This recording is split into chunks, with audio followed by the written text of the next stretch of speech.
Alright. Wow, it's 49 seconds of nothing.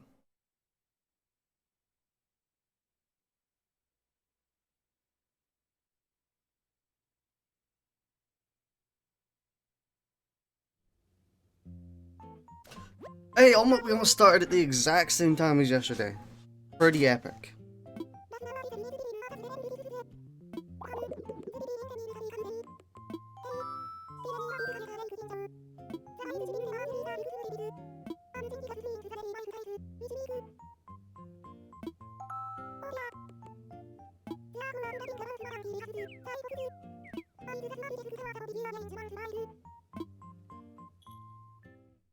Oh, the little jingle from her bell was kind of cute. Man, that must be annoying as fuck. Hey, we got our fruit in. Oh, from Gulliver. Okay, so lads, don't panic. But look at my inventory.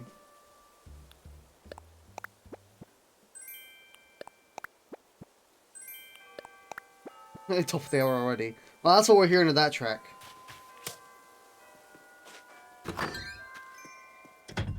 We got, what was it? 30 seconds of that track? 20 seconds? Just opening the mail and that's it. I can't reach it.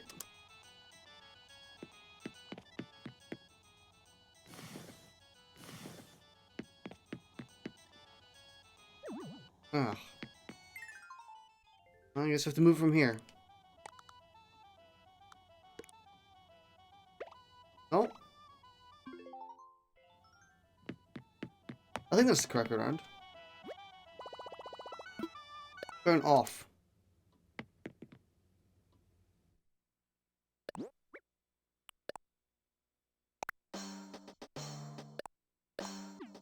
There we go. Actual music now.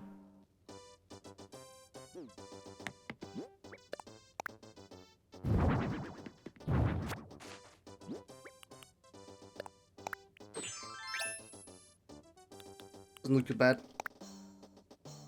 That's a lot of bugs. A lot of tarantulas. I went farming for tarantulas last night. It's a long process, dude. It is not the quickest.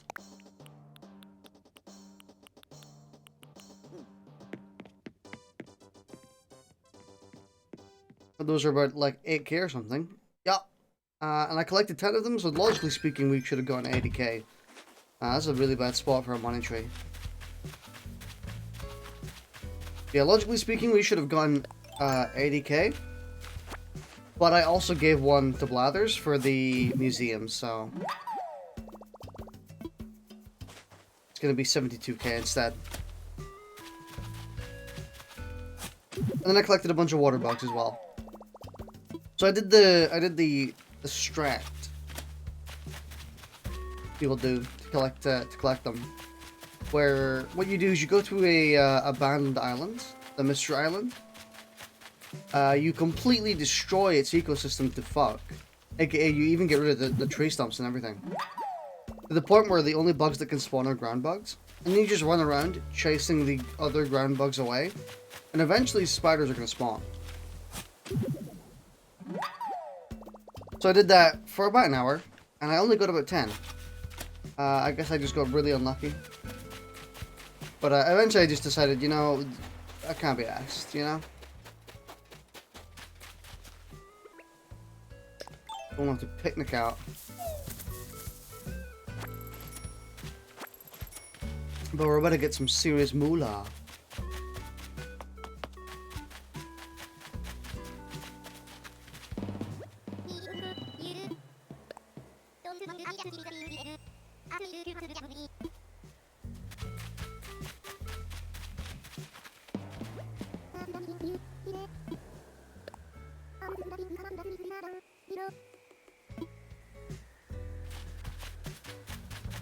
Well, do we have space?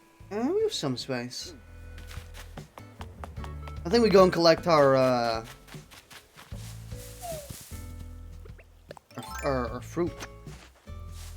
We collect our fruit, and then we sell it, and then we get big moolah.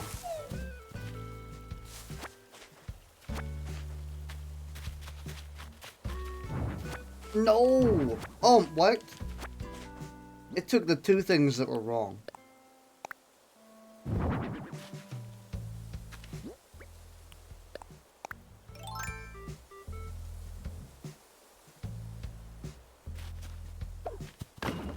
Okay.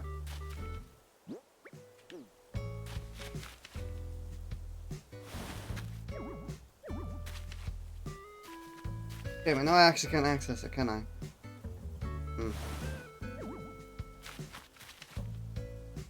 Oh, whatever. We shall deal with that later.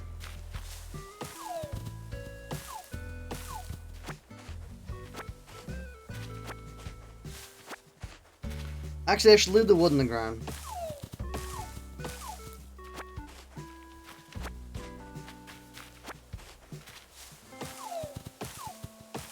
And the eggs.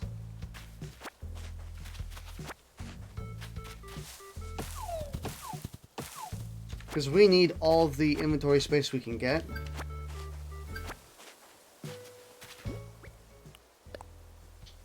Let's not fill it with wood.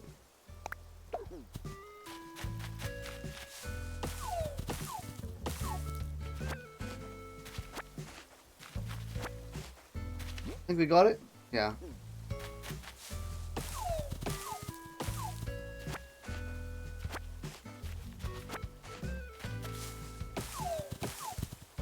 We should have a good bridge now that goes across to the island over there.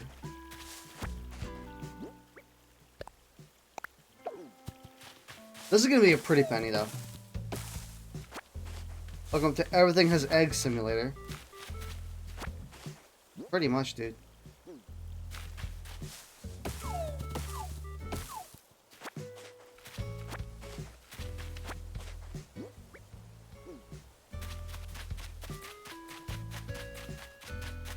Where are the other trees that have fruit?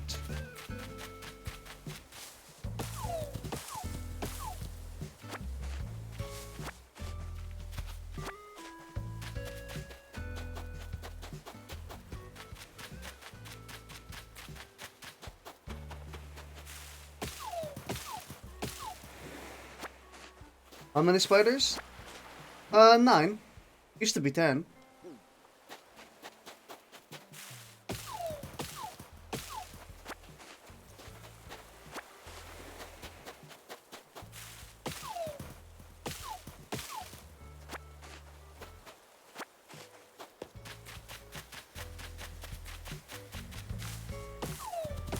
Ooh, there's the person who sells wallpaper and shit.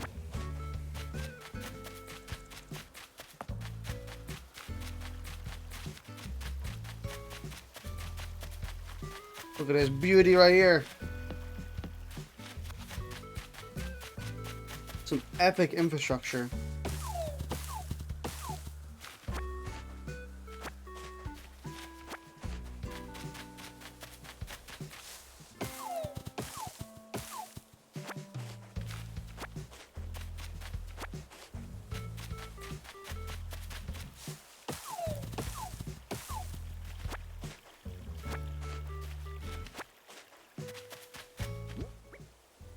We're still good for slots. So we're gonna sell all this fruit, all these bugs, and we're gonna get something like 100k. Which is good. That pays for the bridge. Mostly. And we'll collect that wood later. No reason for us to collect it right now.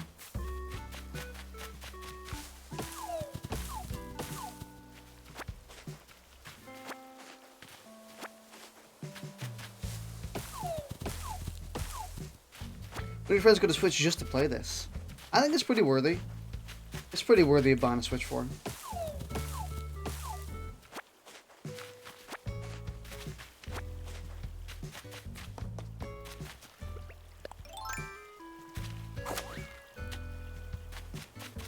I know, all the shit being left on the ground is super annoying.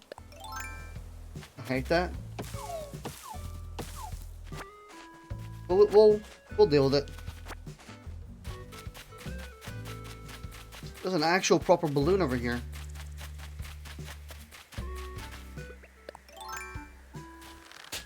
Oh.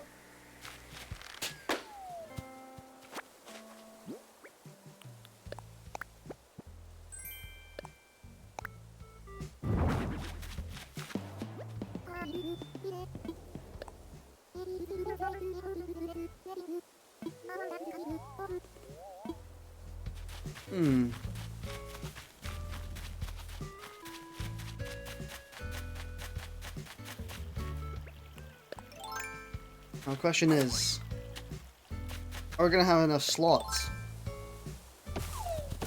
We could dump the fossils if we really need to.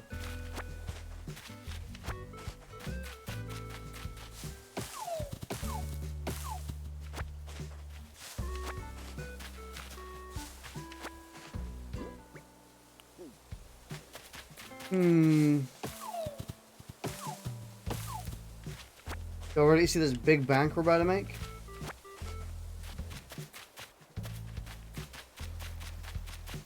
I think that'll do. That'll do, pig.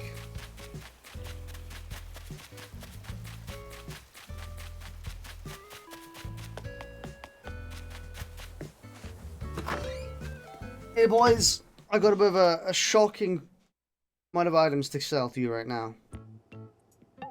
Wow, that is gaudy on the right.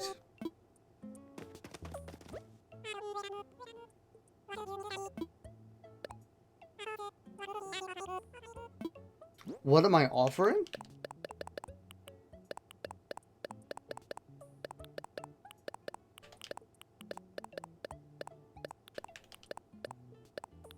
There you go.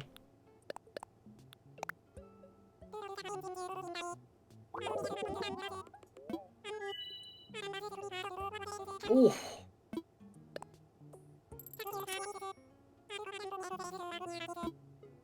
Now that's some bank.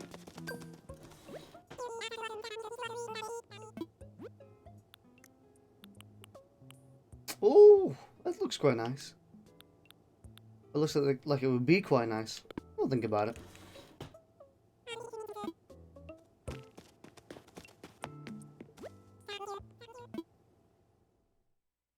They just emptied their entire freaking cash register for me right there.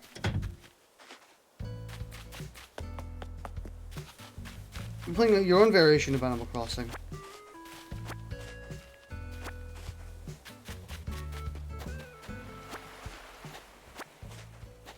Oh, now it's our turn to go and get everything we dropped.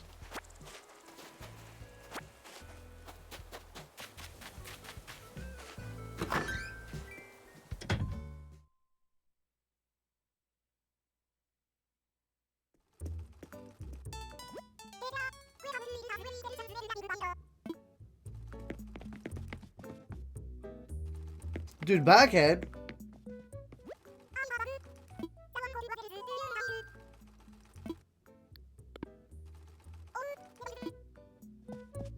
The bag hat.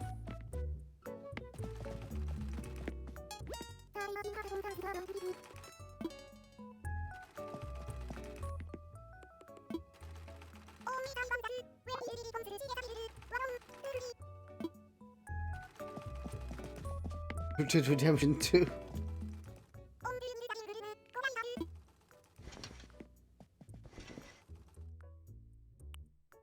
Ooh.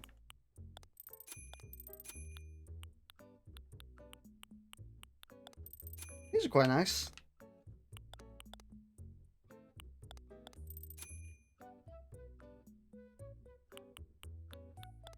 Dude, we can become freaking... Oh, there's no green one. We can't become Wallace from Wallace and Gromit. So close.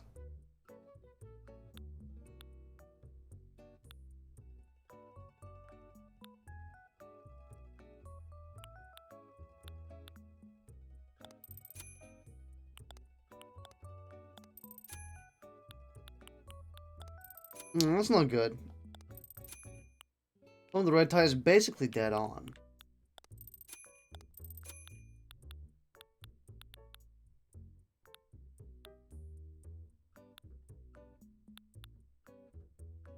Think about it, I'm sort of doing the same thing you are.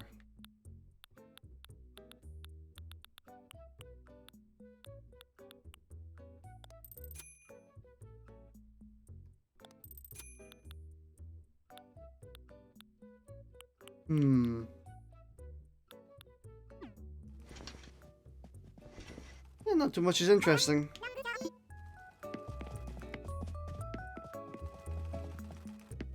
I mean, we'll go by the back end.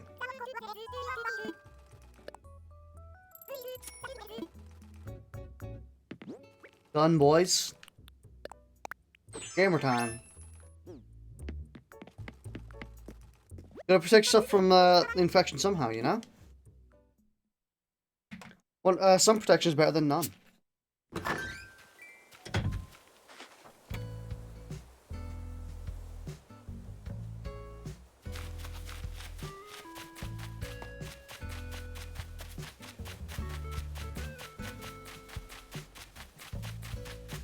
Oh, we better go collect all that wood we just dumped over. We're gonna keep the bag hat on until we collect all the wood. How about that? Because we're too embarrassed. Oh, fuck, I just took the fence.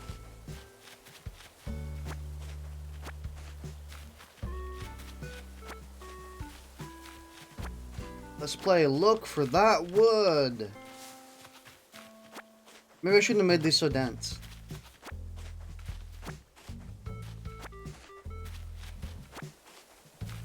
Apart from not looking skinny.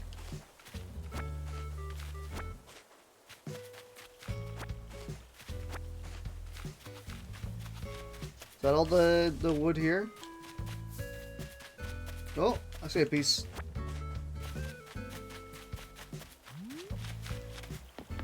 Actually, let's start on the left side first, because we're closer to it.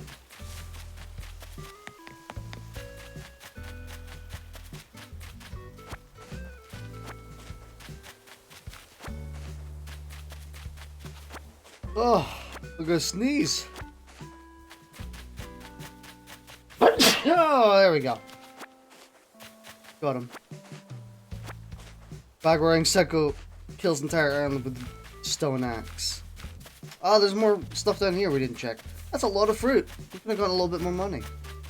Oh, weeds. No weeds in my house.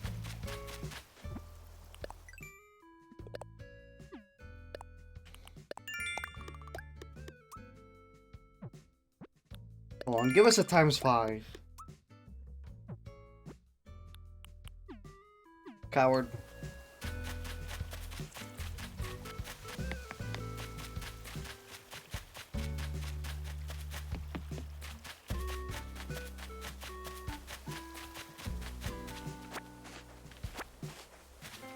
Might as well dig up holes as well if we're not actually doing anything.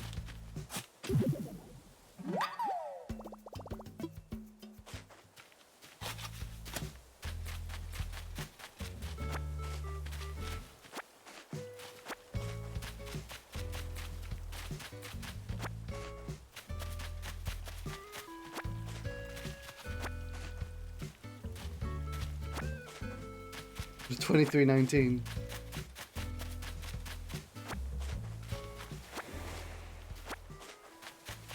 You know, a deserted island is pretty much the perfect place to do crimes.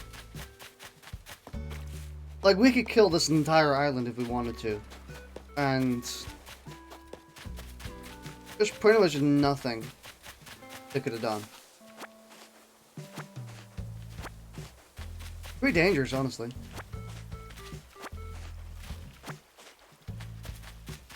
This game is the ultimate trust fall in civilization.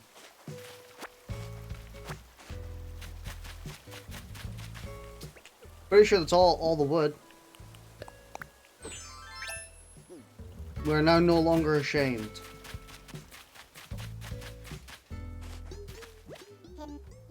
Hydrogen starts up. We need a biker mask for that.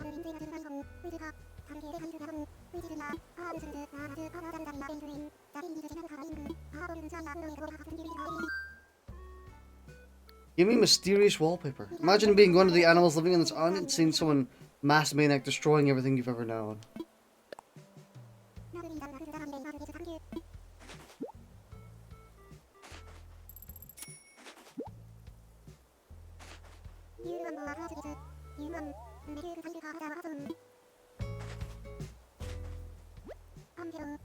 Is this character just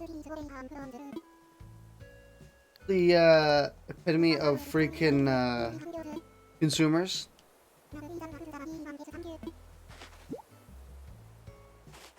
Or sellers?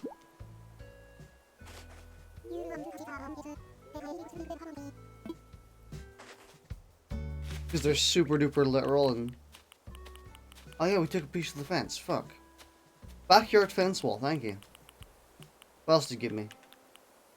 Dark chocolate flooring.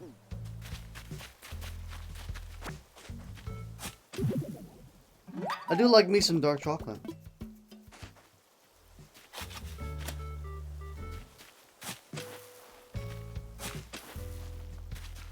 This will be the money stone, right? Can I get a 30 on money stone?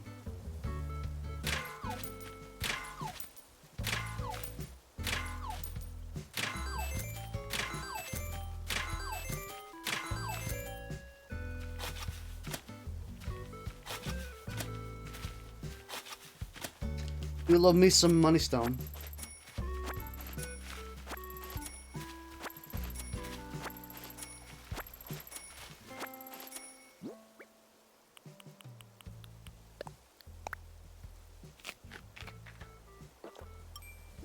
Oh, that's a lot of... What is that? The fuck?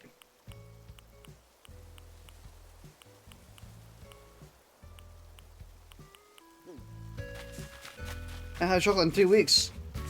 Was it the one-up sound? It was. The sneaky, not so sneaky reference.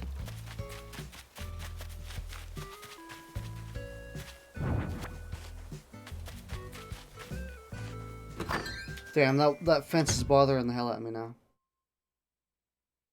We'll fix it, don't worry.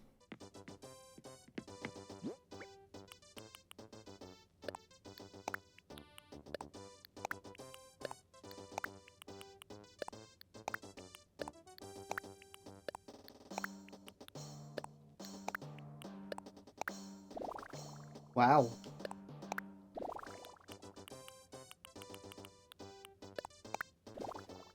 Oh, it is actual chocolate. Yeah.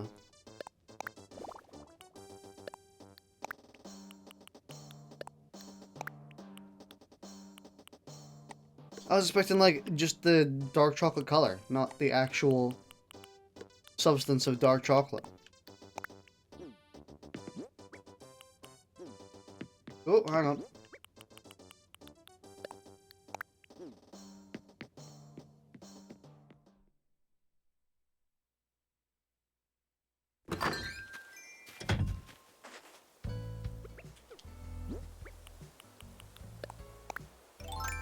We should probably input our money into the bank, you know? Here we go.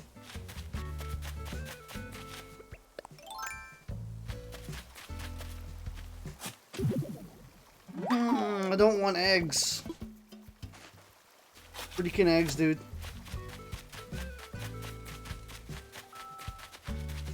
Oops. Sorry.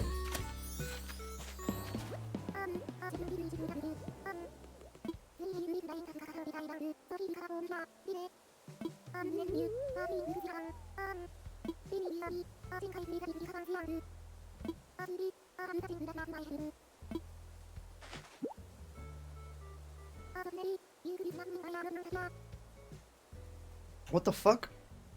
The hell did you just give me?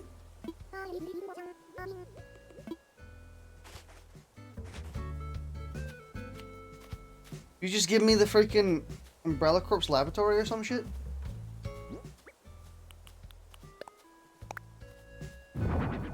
It is just a potted plant!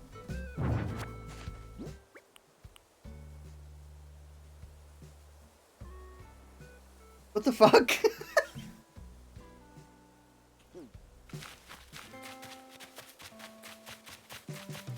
time.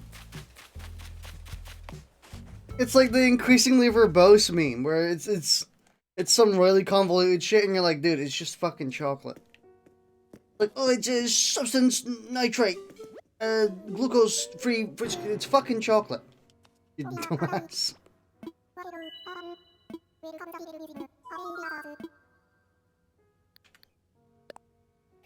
Oh, I don't have a good name.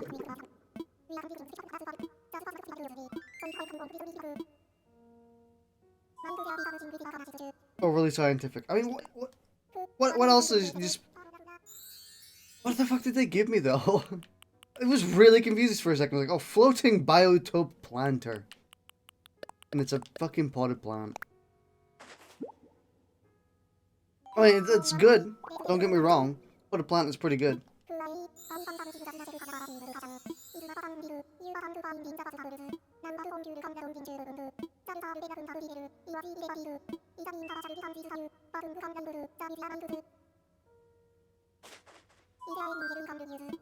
Ah, I'd like to donate the ones you just... Always seems like half and half.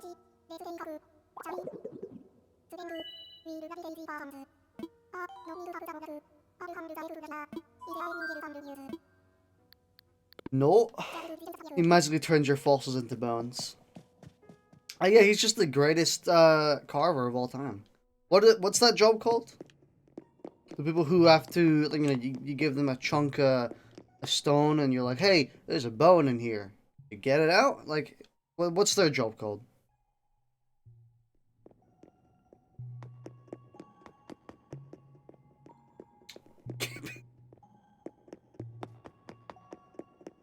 Yeah, not too far off.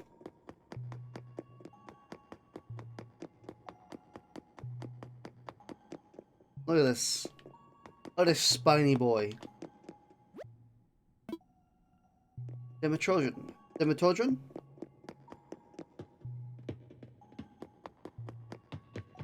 Archaeologist. I guess. That's what I was thinking, maybe, but I think there's not a specific job title for it.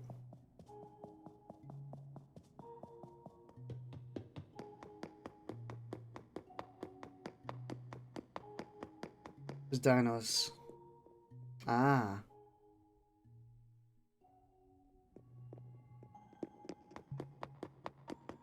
Paleontologist?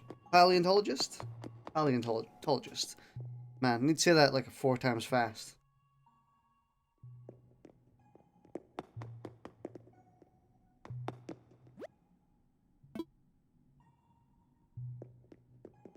Why is there just a squid here, by the way? And a crab?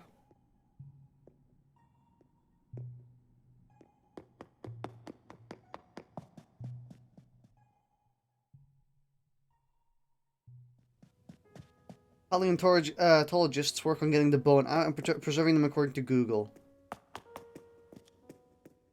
And yeah, that's pretty accurate, actually. Pretty close to what I was asking.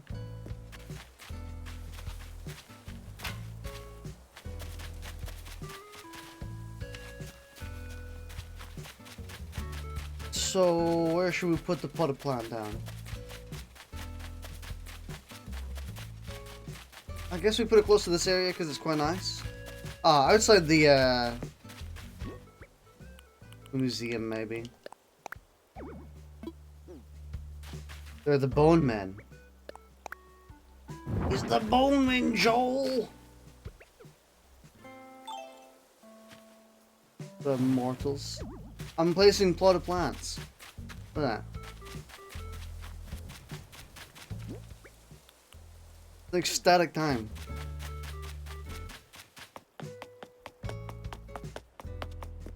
Now I gotta manifest my rituals. Ritual? What the fuck? I was not thinking when I said that sentence at all. Like that's one of those sentences that pops out when you're sleeping. If they're picnic out in the open.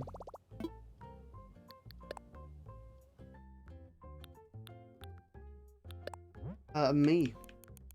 For cosmetic purposes. Don't worry, the food's not gonna, you know, I don't want to withdraw. I left the picnic out for cosmetic purposes. Trust me, it doesn't matter if it goes rotten. It's gonna get cold. Yeah, but what if it's fake food? You know? What if it's food that preserves? What if food preserves in this universe? You don't know that.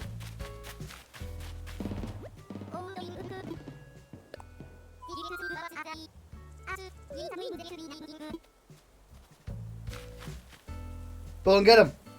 Do it.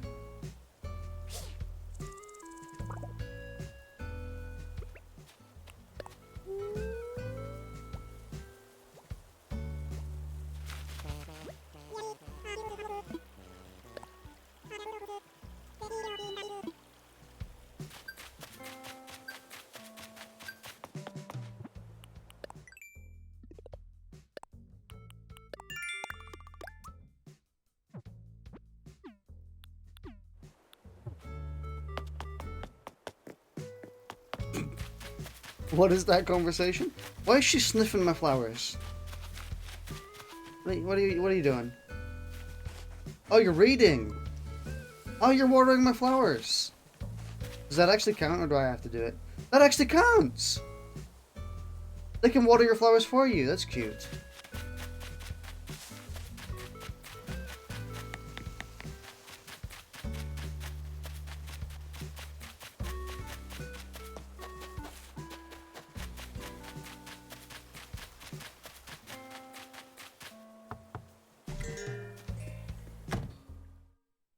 Unbelievable philosophical conversation going on right now. Thank you, Nightbot. Oh, this place looks nice.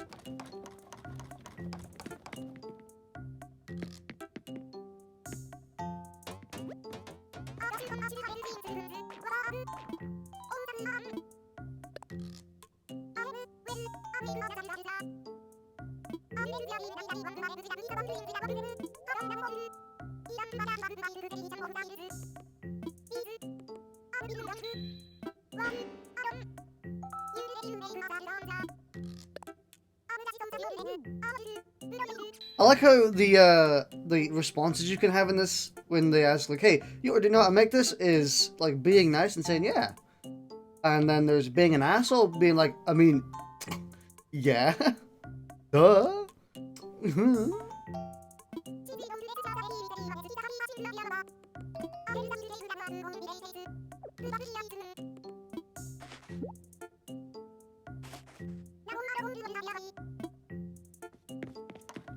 Hey, you got a... what's it called? One of them scientific plants.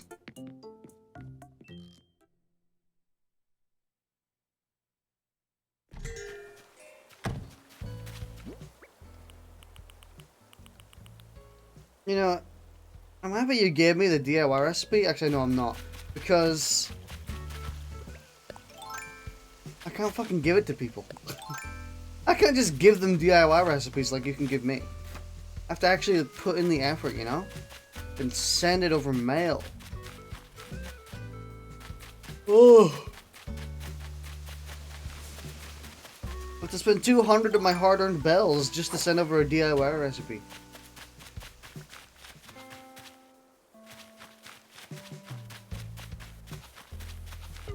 Sup? How to fly penguin. I said how to fly a penguin, I meant learn to fly a penguin.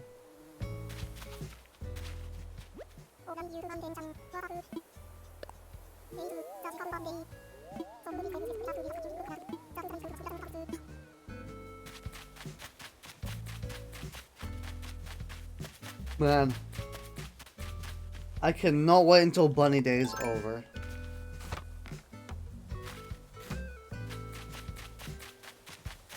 Seriously, the wait is killing me.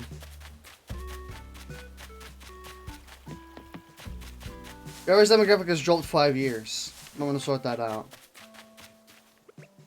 I mean, it's true. Entirely true.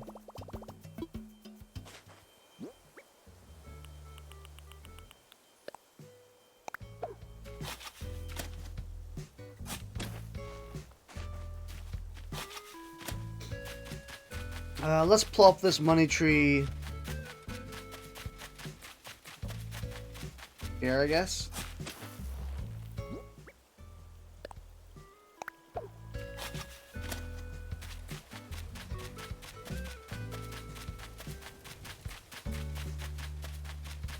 He has demographic. My demographic ranges from like 16-year-olds to 50-year-old boomers. That's my demographic.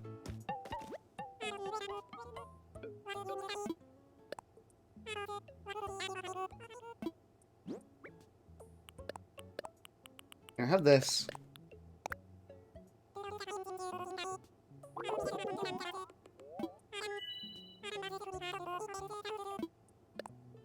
Epic.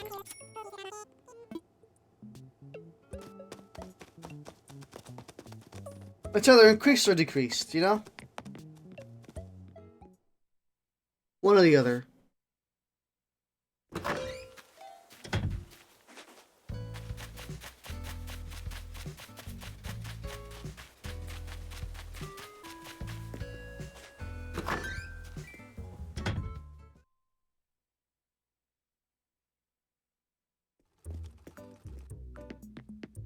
Yeah, I don't think there's anything I want in here. I know the clothes shift between the day. So if you come back later in the day, you get different types of clothes.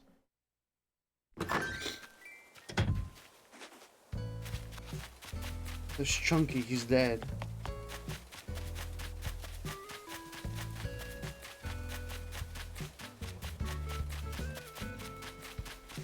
There's that epic potted plant doing its job.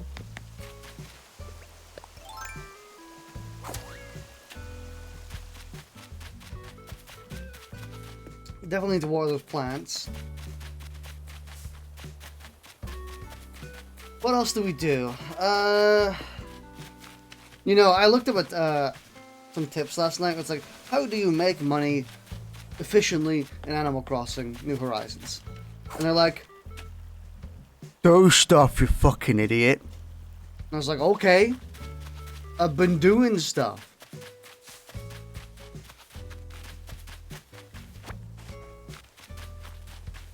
They were like, catch fish, catch bugs, build resources, sell stuff.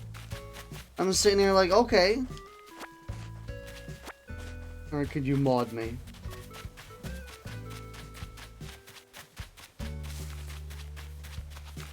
Pretty sure Simon is just being a piece of poopy. Being a shitpost. Like, this is me right now. Okay. 20-second break over. More like 5 seconds. You know, they asked for a fish. I don't know if the quests close when the day's over. So I don't know if I can still give them a fish or not.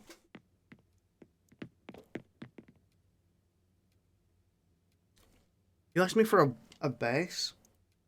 You asked me for a base and you actually still have one.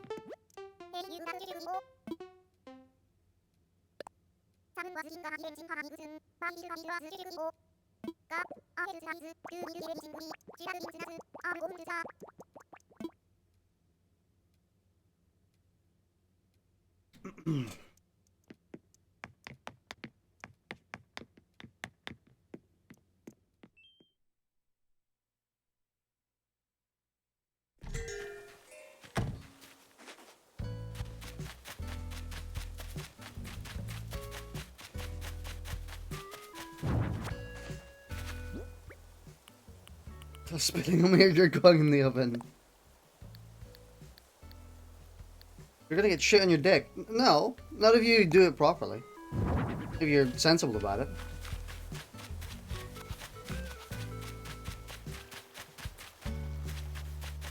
And it takes a lot of work, you know.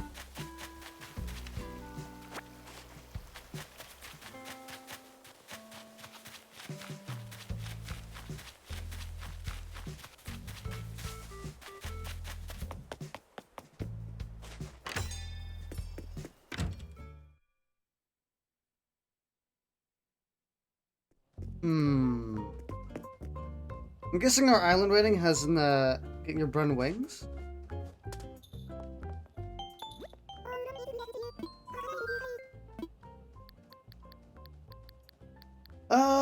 I'm guessing we're still 1 star. Yeah.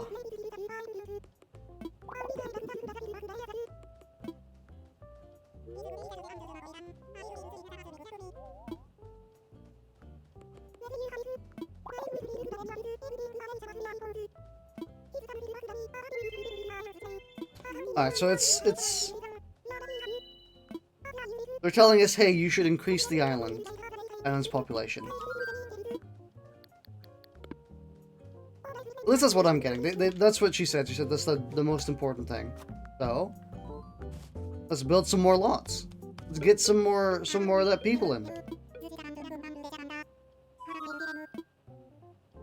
I would like to build house. But I don't have enough money for a down payment. Someone else's Twitch account.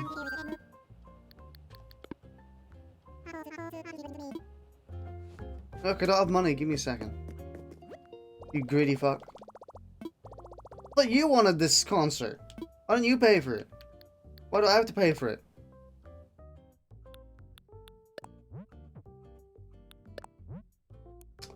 Give me...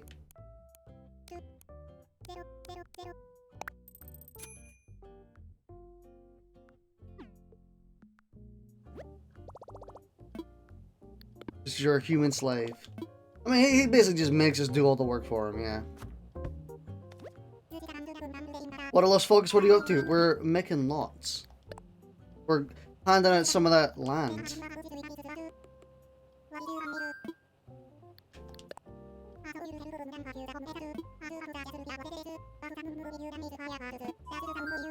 Yeah.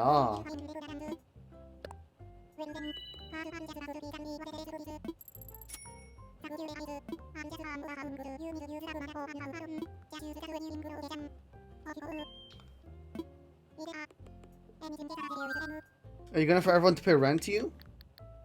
I mean, I'm not the one receiving the rent. Like, I'm doing all the work here and I'm getting none of the benefits, you know? I mean, he says he gives me nuke miles for it.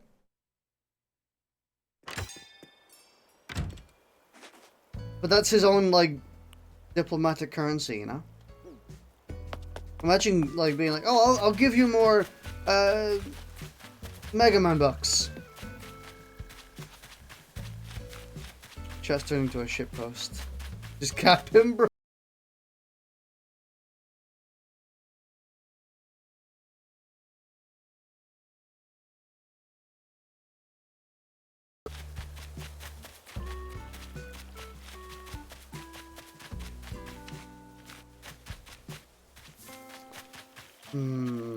Right there. That's a lot of walking just to get to the places that actually matter. Well, who cares about what they want?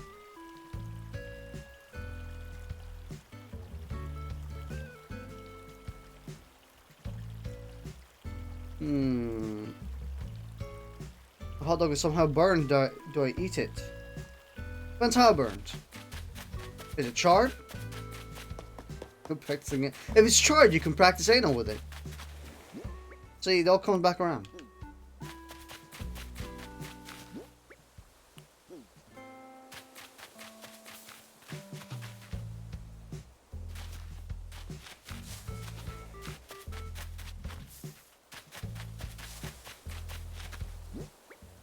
Maybe we put them here? Seems like a sensible place. We could also put the bottom right. Dude, one of the formation of rocks we have looks a little bit like a penis. On the bottom right. That's epic. Very epic.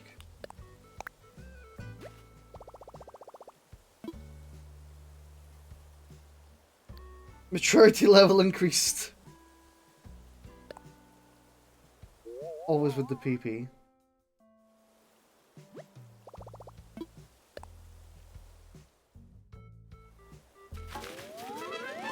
Kings on the brain. Alright, I was still hoping I could get behind it. Okay. I want every house to be able to get behind, you know?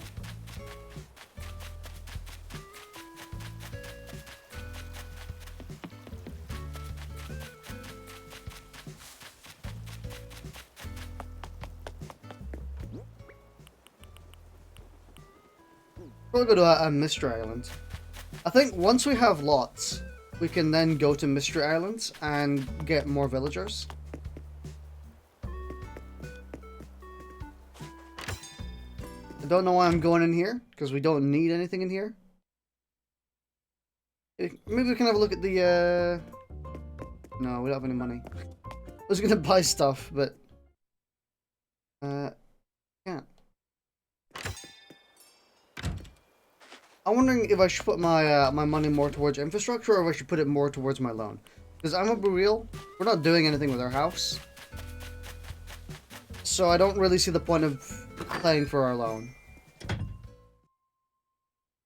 Definitely did not give up. This is the congratulations theme for not giving up.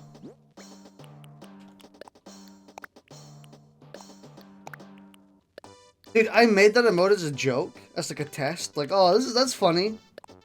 Because it's so fucking bad, and it doesn't work. And Twitch was like, oh, cool emote! We're gonna make it official! I was like, no, don't. Please, don't. It's so bad. Oh shit, I actually updated my bedroom. In the game, of course. And it actually looks pretty nice now. Even got the draw in place. I also got Finding Nemo right there.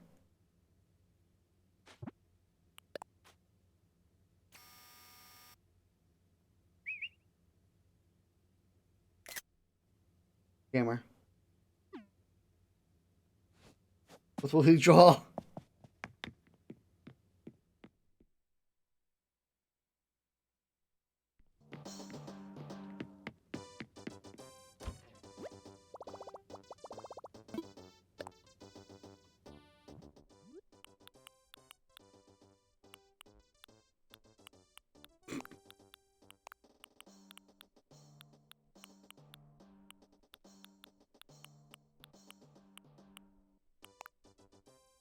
There we go.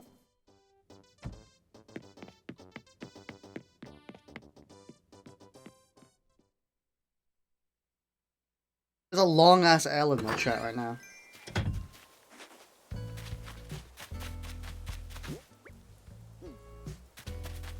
We don't need anything.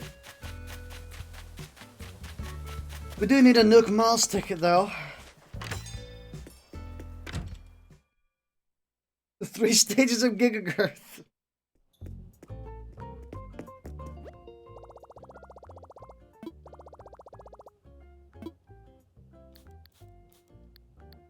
Look at this one to your girlfriend having hit a shitload of Easter egg across the house. I hope... Were they chocolate? Because... I hope you found them all. And you don't like white chocolate. That's even better, dude. Because then one day you're gonna miss one. And then in like a week, there'll be some white splooge just dripping out of a cupboard or something.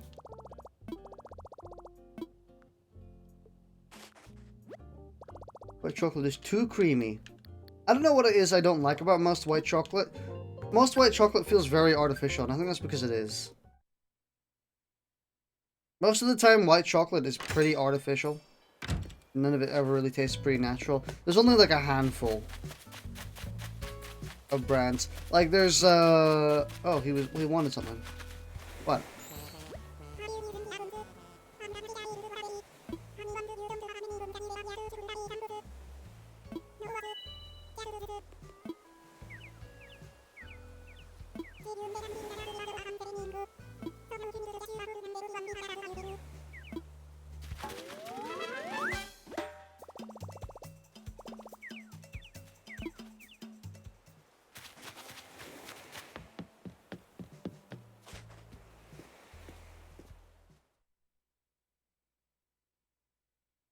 I mean,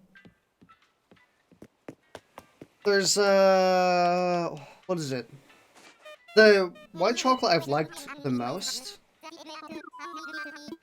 was the, white chocolate yogurt. I can't remember which one. It was basically the, it was the yogurt based on the chocolate bar that was all white chocolate. I can't remember what it was called.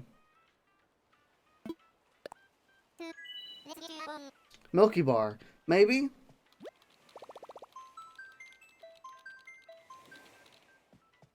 I mean, yeah, you need to eat in order to, you know, it's progress, you know?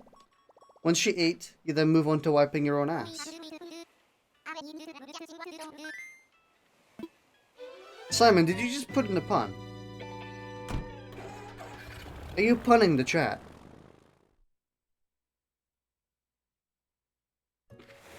There we go.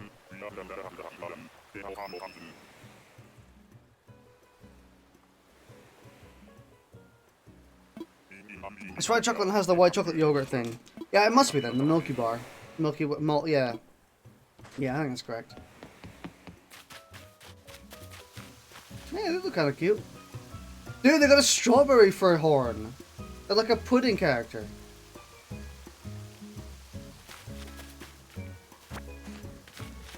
Okay, so I've got a surprising amount of, like, thick women on my island. Milky Bar's ass. Milky Bar is the one white chocolate I can kind of stand the most. I really don't like much white chocolate. It is just too artificial most of the time. What did I get? Who?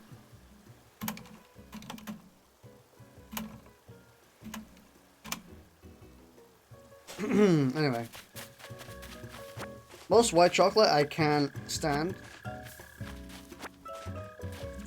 Little chocolate do amazing white chocolate.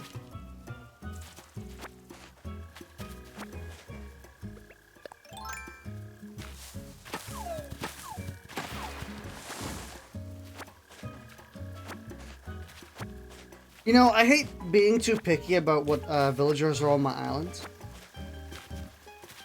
I feel like it kind of detracts if you just optimize the hell out of it. Although you do want villagers you want. You know what I mean?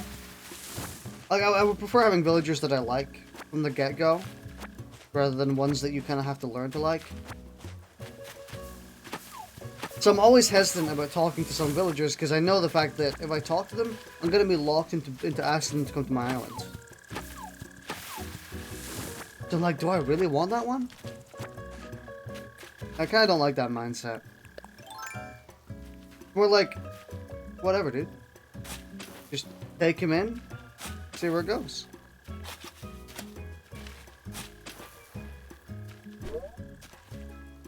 I just wish more white chocolate shit wasn't fucking artificial as hell.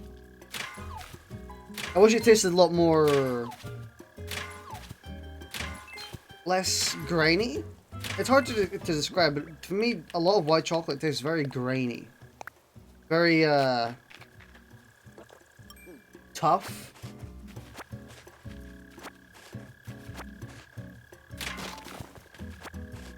Average white chocolate is way worse than average normal chocolate. I agree, actually. I would still average normal chocolate. Actually, no, that's not true. I would rather white chocolate. Because a majority of the chocolate I eat is, like, decent chocolate. So I don't have a good reference. But I know the average white chocolate you're talking about. You're talking about, like, the bargain bin Tesco's brand chocolate bar. That shit's rank, dude.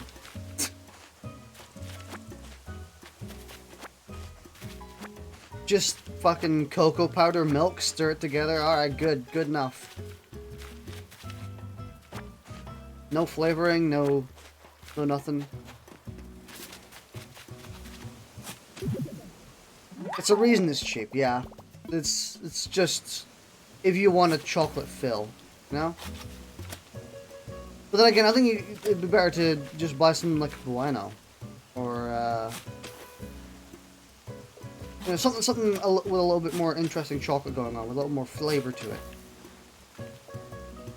Because, you know, if you're going to consume calories, make sure those calories taste good, you know?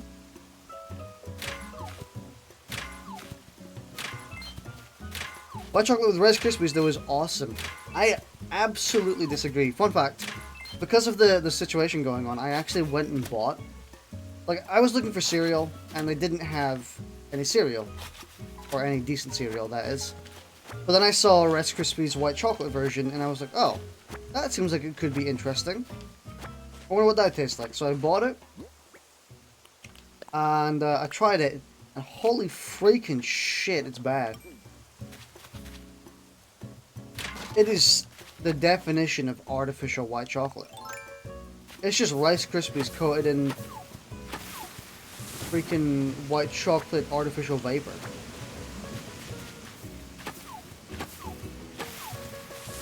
Man. Like, I don't know if they taste any better when you actually put milk in it, but I took a handful, just shoved them into my gob and tried them, and oh man, it's bad.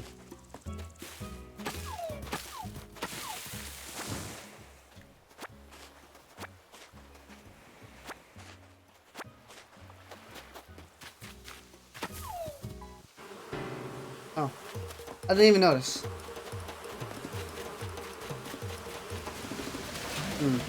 So I guess the wall trick doesn't work, where you just go up against the wall and they get confused. But you gotta do it sooner.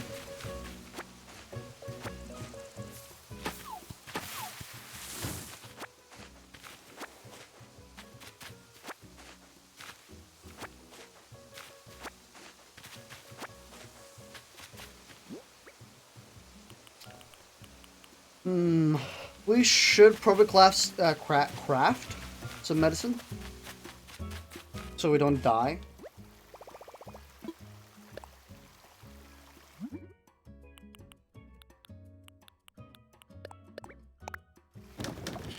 But I think, yeah, I think the Milky Bar is probably the white chocolate I've liked the most. But I haven't really had any really high quality white chocolate. Because something about it tastes very, I said this before, but I'll iterate. For some reason, a lot of white chocolate tastes very grainy and thick to me. Like, hard. Or it kind of hurts my jaw a bit. You know, that's a gluco thick.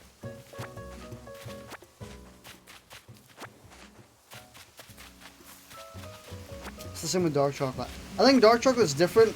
Yeah, actually, no, it is the same with dark chocolate. You're right. Dark chocolate is just bad in general. I don't mind most dark chocolate. I think it's okay. I definitely wouldn't eat it over normal chocolate if I had the chance. If I had the option. But I won't say no to it.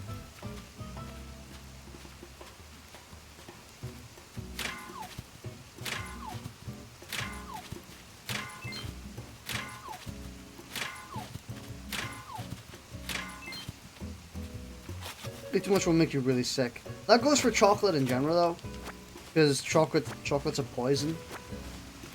Like, people say, you know, hey, chocolate is a poison to animals, and you know, like cats and dogs and stuff. It's also a poison to us, you know.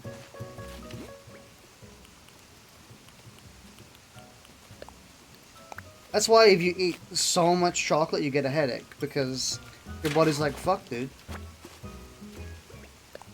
Why are you feeding me this poison, dude?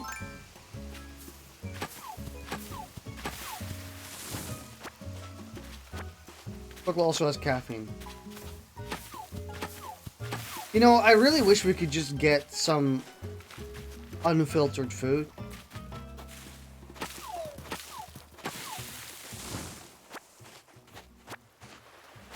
It feels like basically all of our food now is incredibly processed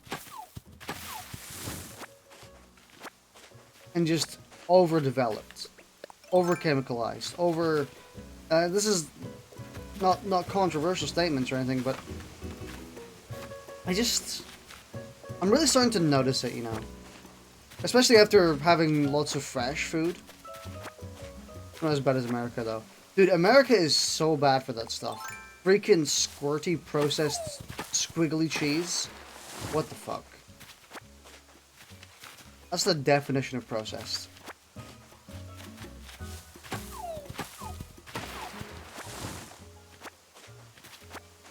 Cheese. Deep fried butter. But I've really taken a liking recently to fish because there's not a lot you can do to fish to make it over-processed. The best fish, I mean, most of the processing comes from what you put around it, like the batter or the bread.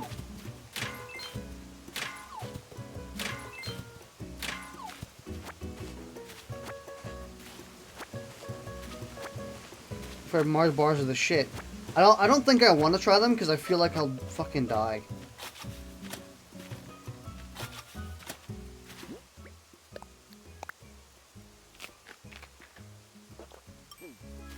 I mean, I'd probably like to try one if I was on vacation or just, you know, anywhere. You know, it'd be like the time I would try them would be, you get basically every emotion at once, including regret. I'm pretty sure I would feel regret before I even bit in.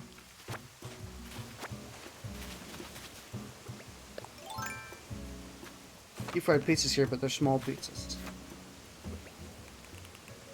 You know what I've realized recently? Recently I've realized that I think my favorite type of food is crunchy stuff. And I mean stuff like really crunchy breaded haddock.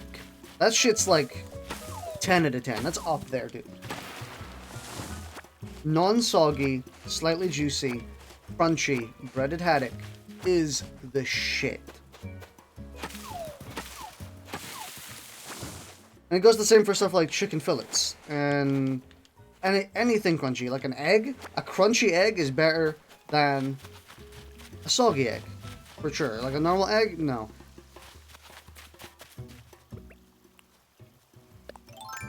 But if it's dry, absolutely not.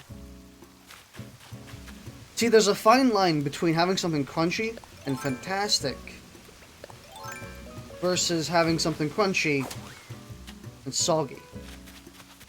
Like, you can make it over soggy, you can make it over dry, and there's a really small little special point for that you can reach with the food. It's really hard to get. Because I've tried to make some, or I've tried getting breaded haddock and haddock and stuff. It's so hard.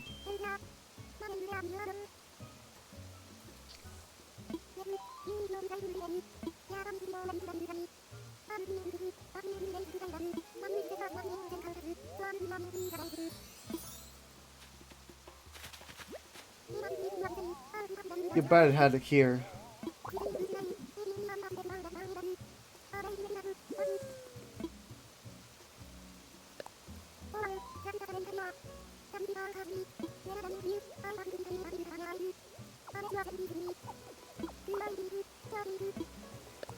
Oh, their catchphrase is short kick. That's cute.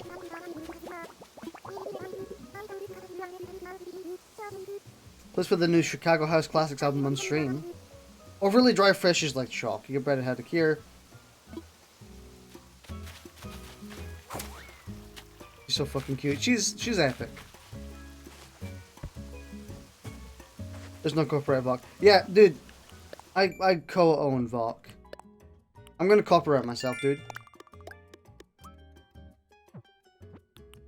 I'm my own lawyers.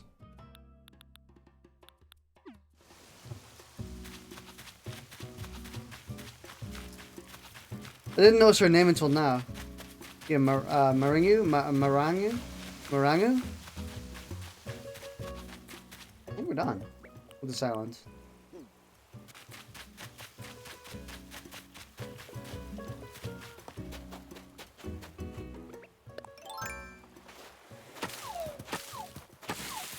Big fish. Oh yeah, we should fish. I caught a turtle yesterday, and I put it into the museum, so you didn't see it. Get fucked.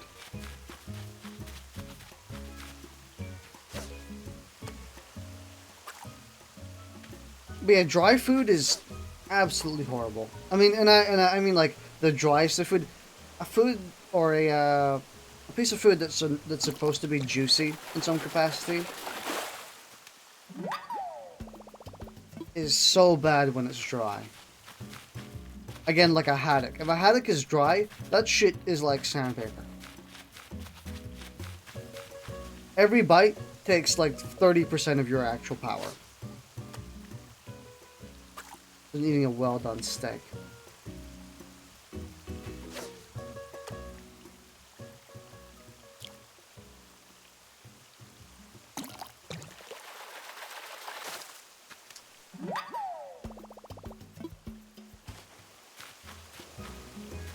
But alternatively, the other end is a really soggy haddock. A really soggy haddock is absolutely like at least with a really dry haddock, you can moisturize it up with some sauce, like tomato sauce or whatever sauce you prefer. At least you can moisturize it up a bit. But if you have a really soggy haddock, which is that shit's horrible. That shit's you can't do anything with that.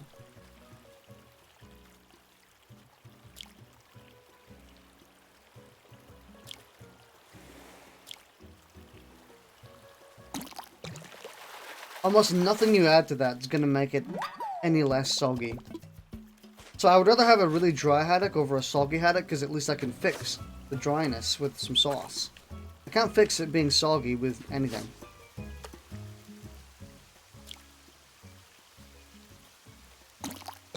But to give you an example of what I mean on the soggy type of about a kipper they're BBQ'd.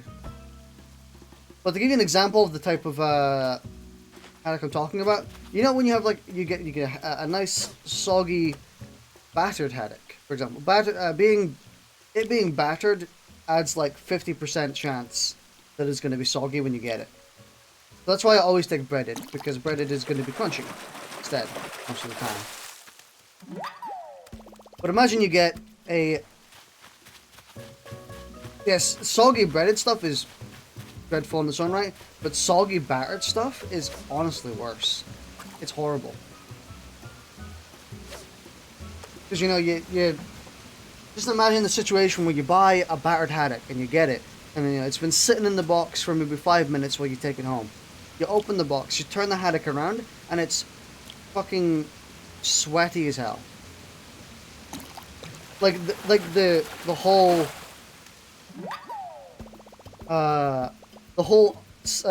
battered part on the underside is just sog.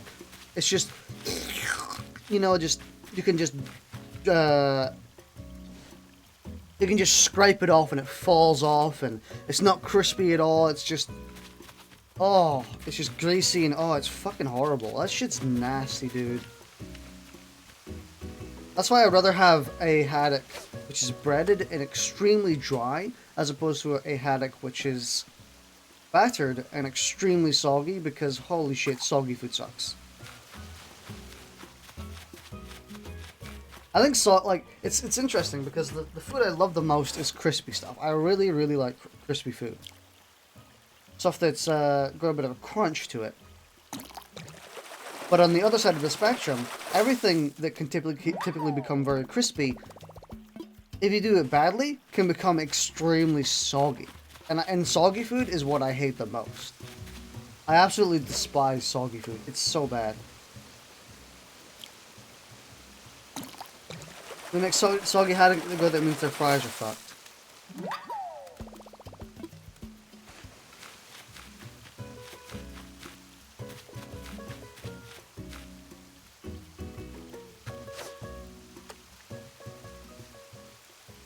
There's an amazing kebab place you order from. I got half a small deep fried chicken because we ordered from a Chinese place that was also half chicken.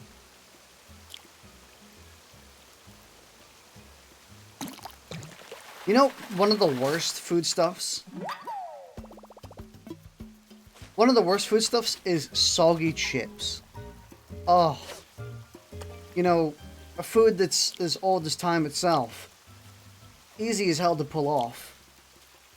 And you get it soggy and oh my god. Like, if it sogs to the point where when you pick it up, it flops over. Oh. You've done it wrong. Just says what a haddock is in a gigantic flashback to when I tried haddock and it was extremely soggy and awful. Yeah, I know, right? It's so easy to fuck up. I think, like, I don't blame people when they get, like, soggy haddock. I don't blame the chefs, because, like, that shit's hard. Getting a crispy, nice haddock is hard. I mean, I think it gets considerably easier if you bread it instead of batter it, because battering puts a lot in between, which ends up making the batter really soggy when it's stuck on the same spot for too long.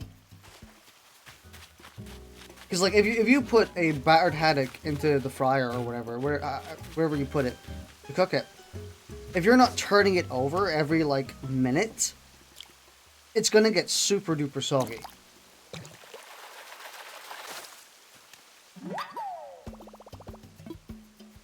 And then even then, you think, oh, well, you know, the cooking's done, you know? Let's just put it on the plate and wait for the rest of the meal.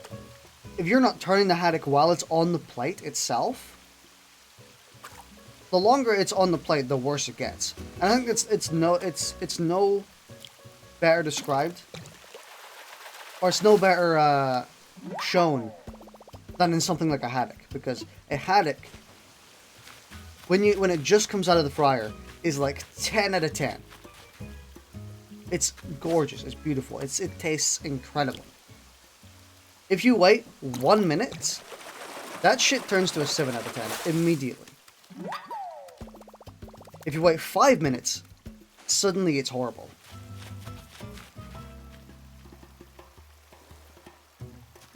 You usually skip chips unless it's from a fast food chain because they never have undercooked fries.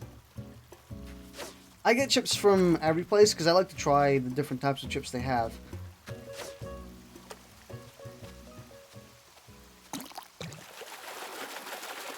But most of the time, all the chip places here, the places that sell chips, they do a pretty good job. You can tell it's done well in fresh fish if it falls apart when you try to eat it. If your haddock is not falling apart, that means it's pretty undercooked.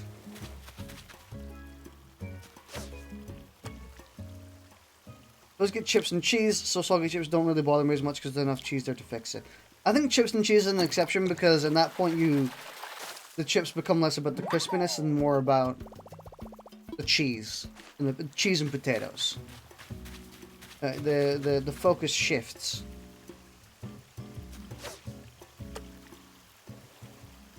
I mean, but even then, crispy chips and cheese is going to be better than soggy chips and cheese any day. But it still doesn't matter as much. Potato?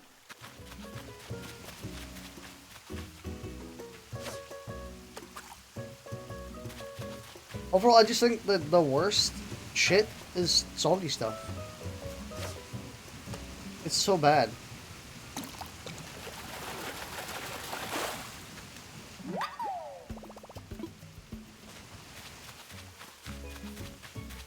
I can't think of a single food which is soggy, which I actually like. I mean, I guess some cereal counts, but even then, I would much prefer cereal that, oh, fuck. I would much prefer cereal that's crispy.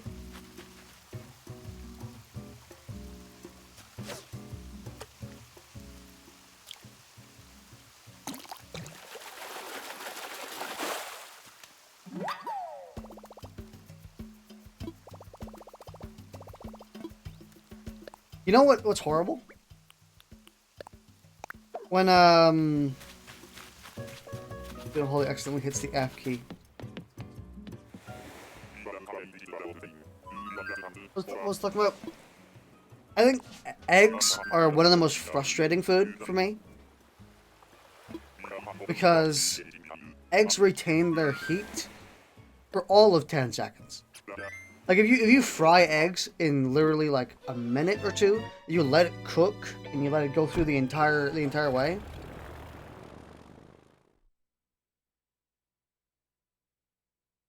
What ends up happening is when you take the egg out, when you take the egg out of the fryer and you put it wherever you want, like on your plate, on your toast or whatever, you know, eggs and toast, by the time you get to where you want to eat it, like, you know, you want to sit down, for me it's especially bad because I'm going up to my room to eat it. So I gotta go up the stairs and stuff like that. But if you spend more than a minute traveling with an egg, it gets fucking cold instantly. Eggs are probably the most frustrating food for me because they just... I feel very pressured to eat it quickly because if you don't eat it quickly, it literally just turns to freaking cold, goopy mess. And cold egg, oh, cold egg is fucking horrible.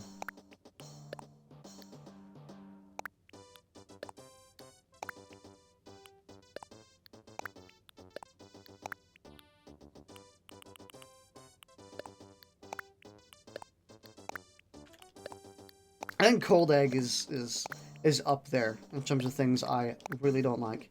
We're talking cooked egg? Yeah. When you cook the egg, if you don't eat it within like 3 minutes, it gets cold instantly, and it's such a shame. I really like egg. Maybe there's a trick to it I just haven't figured out. Very well be.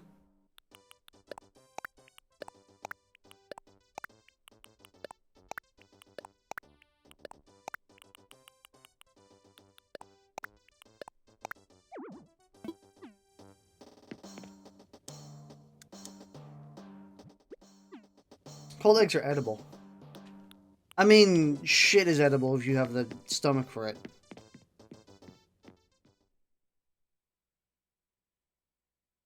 But I would say that most of the time, I really hate cold eggs.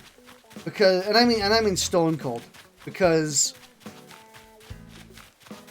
eggs very quickly go to the stone cold. They're putting your egg in the freezer. Yeah, eggs very quickly go stone cold within like a matter of minutes.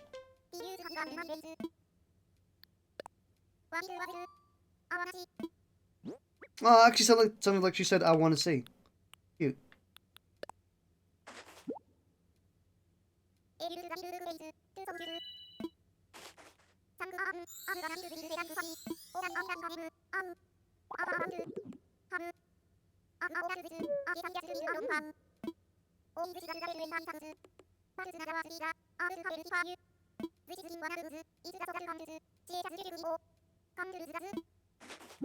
Make sure to not get chicky poo on your dick.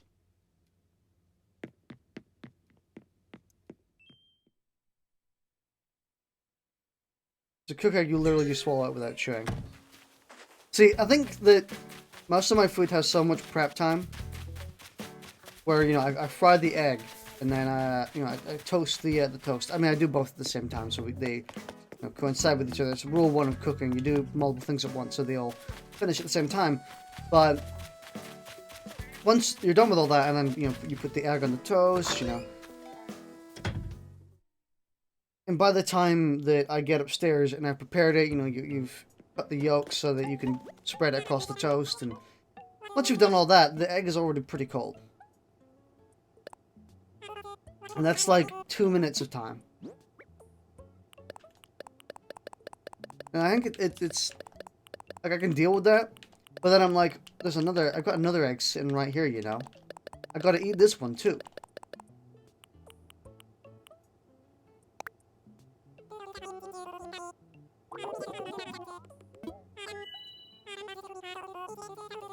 What the fuck?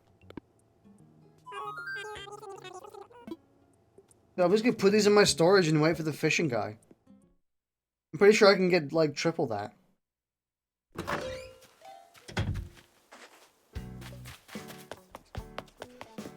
Holy shit, dude. Fucking microwavable eggs. Like, that shit actually exists. Microwavable eggs. Where you buy, like, Tesco brand microwavable eggs. And that alone is just...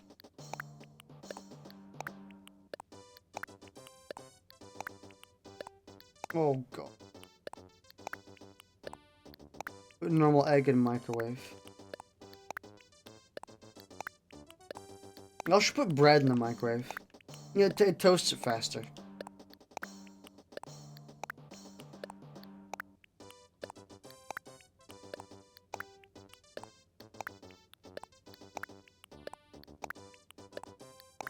Is the theme tune to me emptying my fucking inventory? How the fuck would you do a microwavable egg? I mean, there's a lot of microwavable shit which is just disgusting. There's like microwavable macaroni and cheese. Actually, no, that's not the worst. Microwavable, what was it?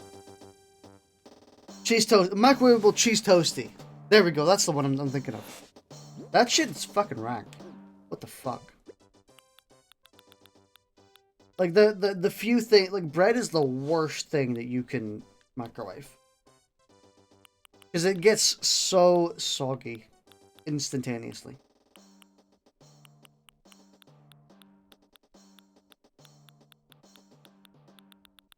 I haven't checked the hot item of the day. I should probably go and check that. See if it's something sensible.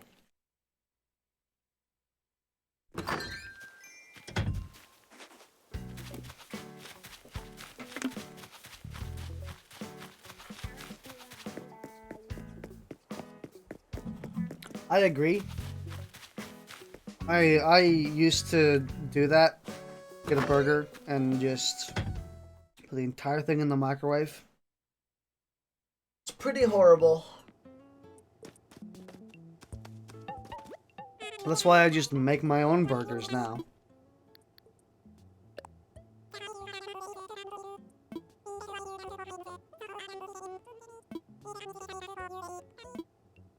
Well, I don't make my own burgers from scratch. I get, you know, frozen burgers, and then I put them into the oven.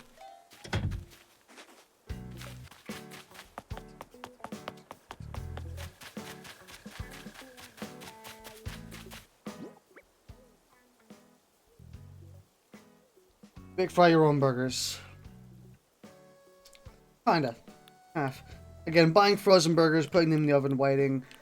Put cheese on top once it gets to the close to the end. Put it on a nice burger, a nice bun, and then, you know.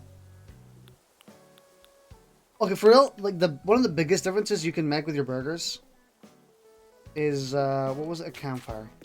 One of the biggest differences is putting the cheese on in the actual oven.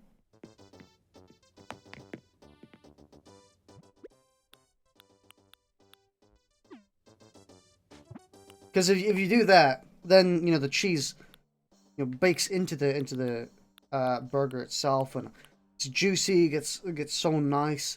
I mean, there's always an appeal, and there's always a nice thing about putting cheese on top. So you've got something a little bit drier to compensate with the juicy burger. But typically speaking, I really like it when you put the cheese on top inside the oven itself. So then it, you know, the cheese becomes a part of the burger, and you know, it melts, and oh, melted cheese is always pretty good. 3 branches. I guarantee this is going to be worth pretty much nothing considering the resources we have to put in. It's a shame all the hot items that require like 2 or 3 branches is worth like 1k.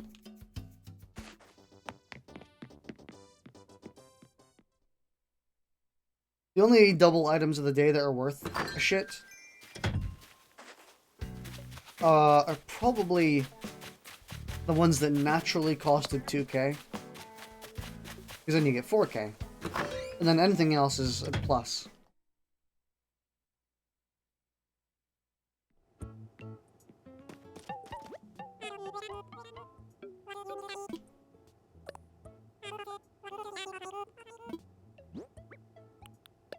How much? For campfire.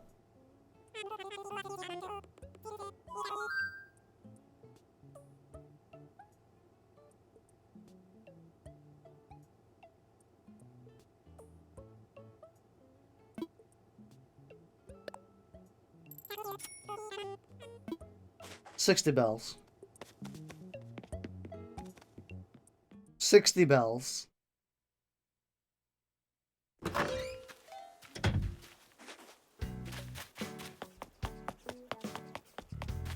But from a look of us, because they have the best homemade burgers and fast food burgers. I buy my burgers from multiple places. I think I've bought a burger from pretty much every single place that's been in here. Doctor Who is dope, dude. Well, most of it. Let's see if we can sell a bunch of stuff we don't use. Doctor Who's for hipsters. Not really.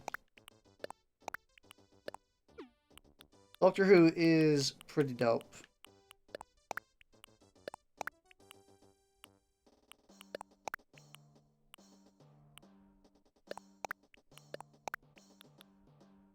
It's the parts that I've seen of it.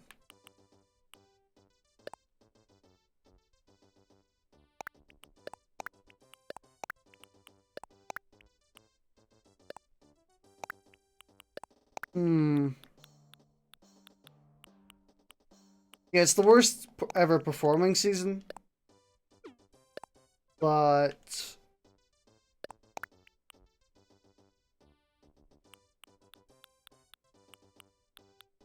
my main problem with Doctor Who right now is, like, the budget. Like, it was fine 3-4 years ago. But I think the budget's really kind of annoying now. The budget's higher than it's ever been, surprisingly. Good, because it should have been higher for a while, because the start of Season 12, we're not talking about the old seasons, we're talking about the new ones. But the start of Season 12, oh my god, the budget was kind of fucking horrible.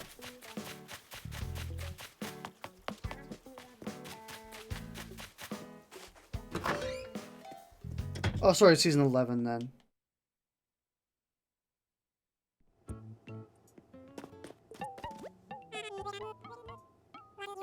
The one that I actually watched. It looks fine. I think it looks fine, but sometimes it looks dreadful, dude. And again, I think it's fine for like 4 years ago.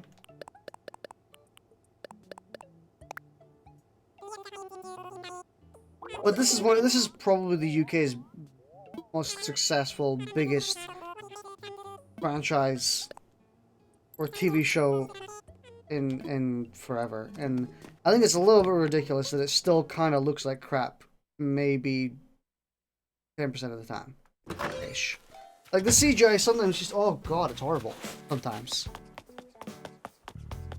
At least it's not Supergirl.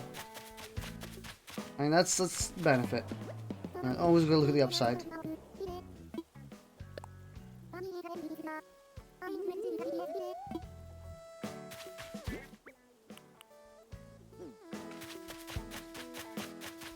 I stopped watching after David Tennant. That was mostly because I started to not bother with TV altogether.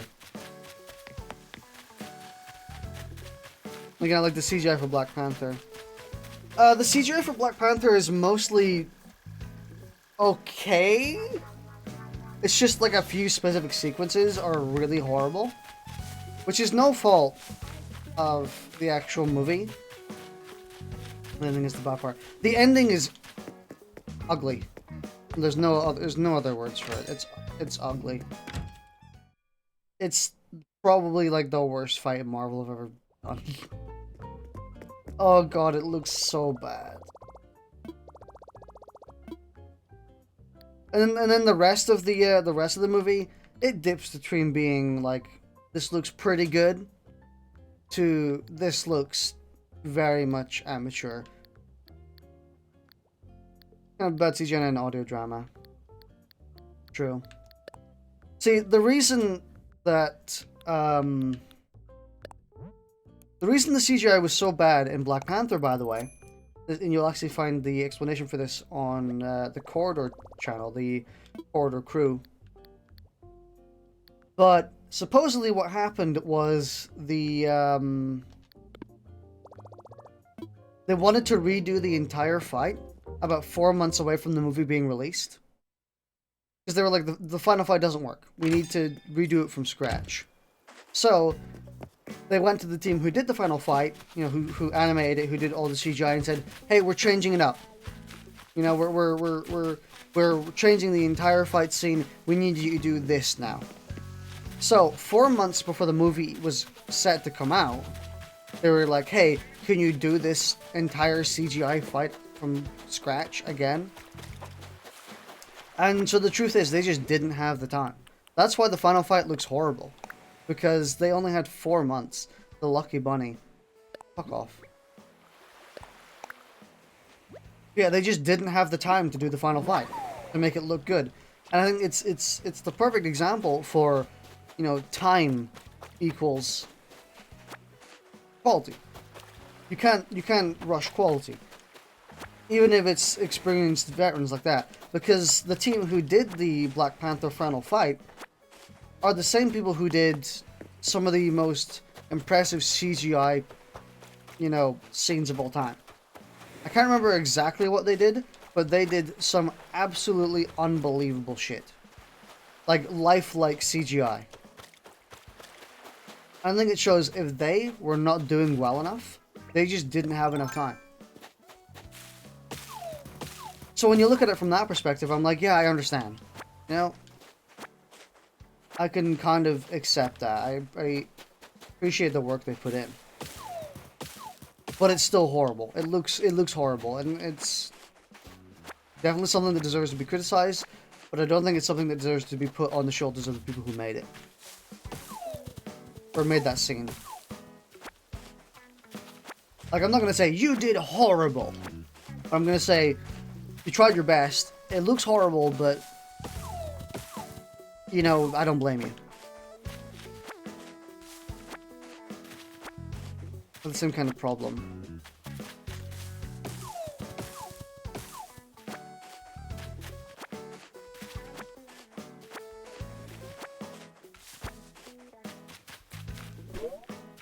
You know, I've always found it interesting how people are a lot more interested in practical effects than they are in CGI. I mean, I understand why. I am also a lot more interested in practical effects than CGI. But I find it interesting the reason why, because typically speaking, practical effects look a hell of a lot faker than CGI. Really, really great CGI, you can never notice. Or you barely notice. But for some reason, seeing a puppet on strings, like if you can see the strings for a few scenes, that doesn't bother people. Like the lighting being slightly off in a CGI piece, that shit bothers the hell out of people. Even people who are not really, you know, big CGI gurus. A practical effect where you can see the seam, you can see the zipper, you're just like, whatever. I think it's because the suspension of disbelief is a lot more generous when you know the thing exists.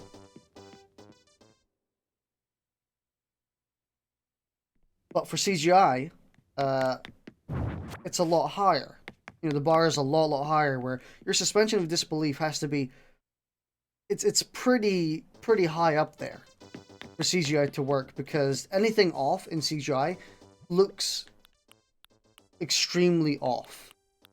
As opposed to anything being off in live action, you can tell that it was, you know, it's probably production. You know, it's something to do with the production and you know, the suit or whatever.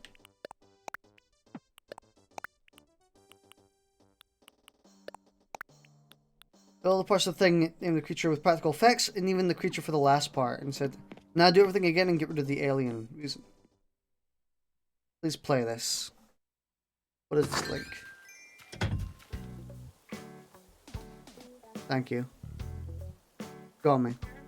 Good song.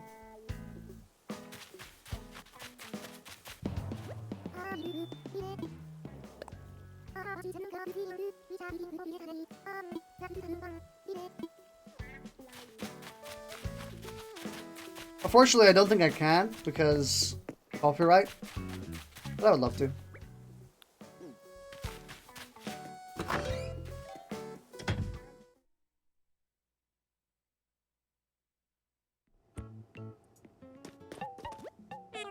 CGI monsters were terrible. I also think that people appreciate the work of practical effects a lot more than they appreciate the work of CGI effects, even though they're probably, you know, I wouldn't say they're equally difficult, because that's a bit of a misnomer. This is probably not true. It really depends on the situation, but they both take a considerable amount of work, just in completely different fields. But people appreciate the practical effect work a lot more because, you know, it's something they can see, it's something that exists. I think the practical effects, the objects just existing and actually being real, even if they can tell it's fake, and you can, like, a majority of the monsters in most Star Wars movies, you can tell they're fake, you can tell they're just suits, you can tell exactly how they did it. But because you can tell exactly how they did it, you appreciate the work a lot more, you know? So that's why seeing the zipper on the back of a suit, you're like, oh, you know, that's cool. That's how they get in and out of the suit that exists, and it's real, and, you know, it's tangible.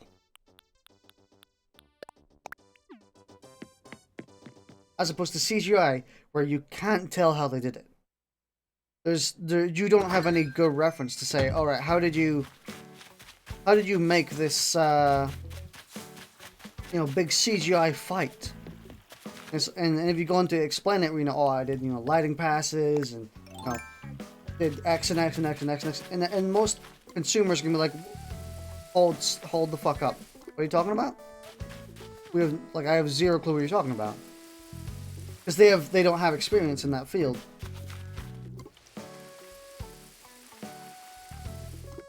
So I'd imagine that's the reason why most people much more heavily prefer practical effects over CGI. Because they have a much better range of how it was done.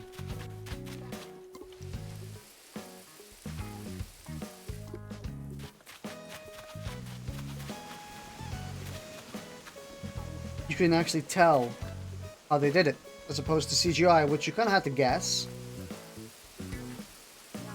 If you're not experienced in that field, of course. And I think that's also why it's pretty interesting. I think that's why we needed something like VFX Artists React, which is what Corridor Crew are doing. I think that's why we needed something like that. Because that really shows and teaches people, in an entertaining fashion, just how much work gets put into a lot of the CGI in most movies. You know, they break it down, they show you how it was done, they show you the amount of extensive work and the experience you'd need. It's the equivalent of a behind the scenes when it comes to practical effects. You know, like, here's how we rig the explosives, here's how we produce the suit. It's effectively the same as that.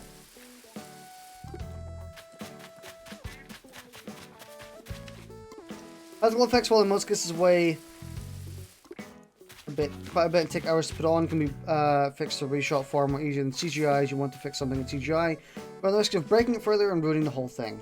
This is also true. I would say a lot of the time CGI is practical effects is a lot easier to work with because, you know, you still have the suit. But sometimes it's not. Sometimes it's the other way. Again, it's one of those situations where it can lean both ways. Where CGI can sometimes be a hell of a lot easier than physical. A good example of this is in the little-known movie Star Wars: Return of the Jedi. A bit underground, so I might have to, you have to look it up. But Jabba the Hutt in that movie was a fucking nightmare. Apparently his suit, like, constantly fell apart. Apparently it was on the breaking point of breaking all the time. And when they were doing the final scene of him getting killed, you know, by Leia getting choked, apparently I think from what I remember, the suit tore, and it was unusable anymore. Without, like, severely repairing it. Apparently, like, it was a dreadful suit. With CG combos over. What are you doing? This is an interesting conversation. Plus, I'm giving you cool trivia facts. What more could you ask for? This is entertaining content.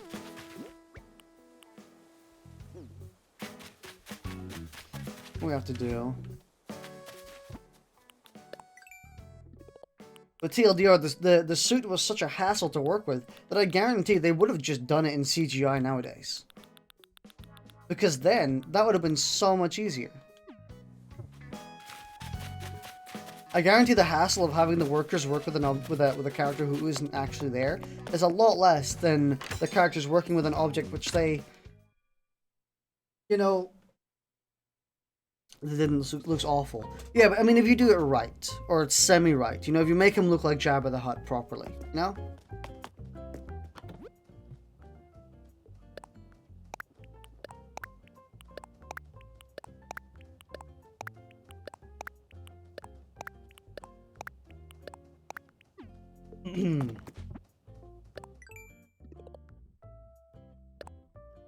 What does it want us to do? Complete DIY projects, sell shells, plant flower seeds, grow fruit trees, catch bugs.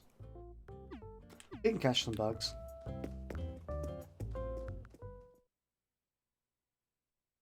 There was a handful of other instances where CGI was far better than practical effects. But I can't remember. Honestly, I can't remember them as well. The Jabba the Hutt one is basically the only one that I consistently remember.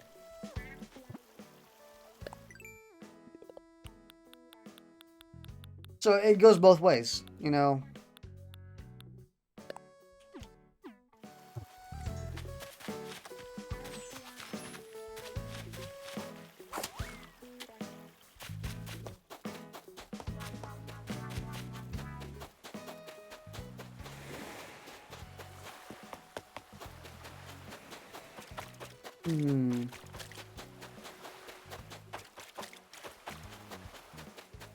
Done right, both can look great.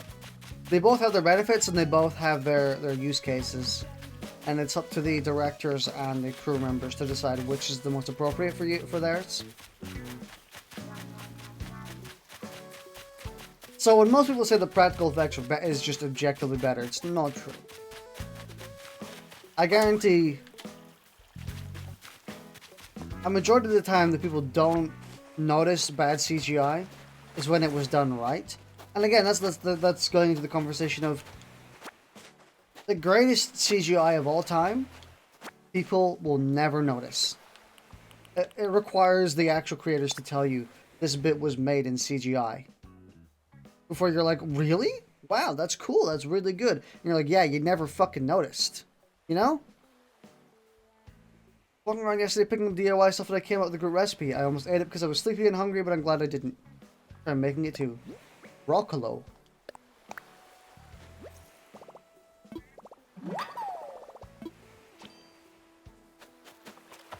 Doesn't she give you a rug? At some point I would like rugs.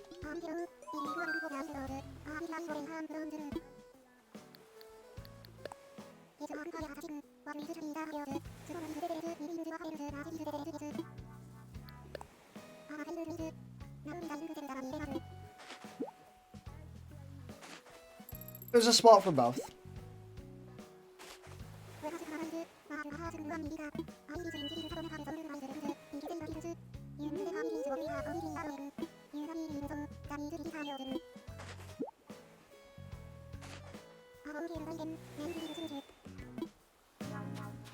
Give me more rug. I want rug.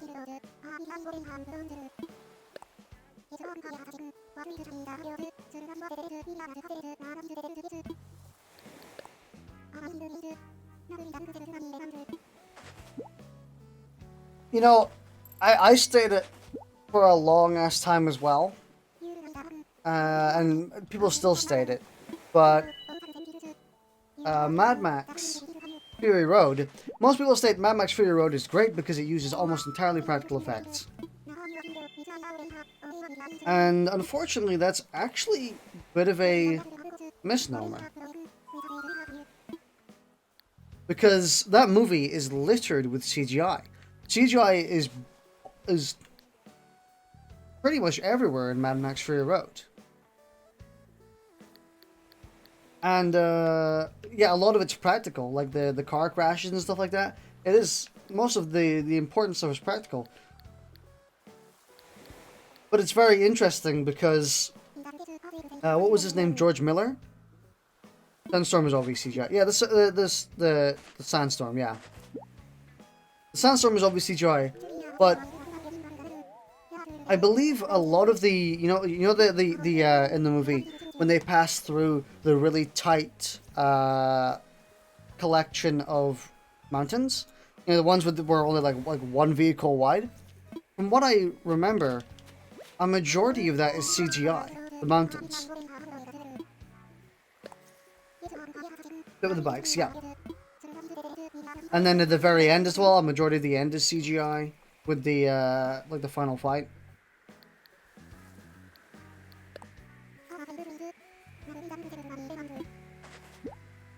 So, Fury Road doesn't as much have entirely practical, as much as it does it knows what it should and should not make practical.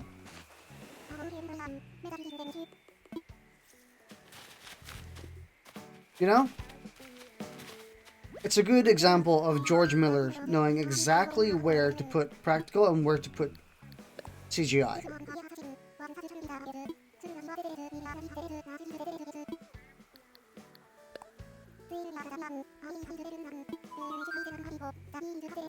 Oh, you can only buy one of the same rock, okay.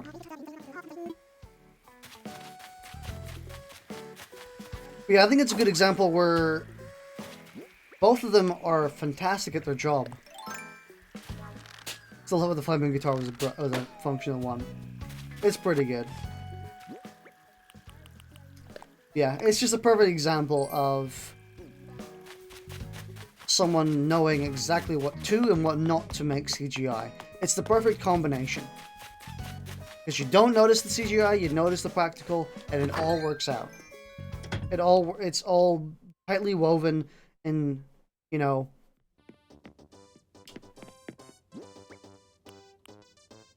so it's pretty good, you know? Actually pretty good. But, Mad Max Fury Road is still probably one of the best movies ever made. So.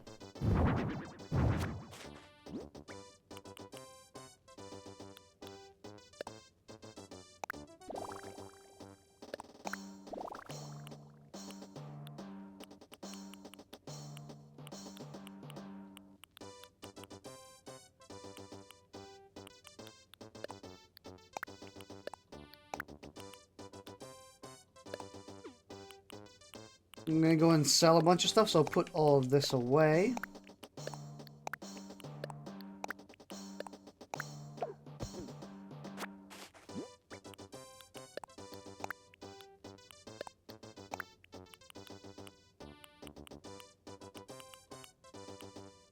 Alright, we can put down the nursery repair, probably. That would make sense. I think we put a bunch of shells in our inventory, or our storage, so we can go and grab those. Yes.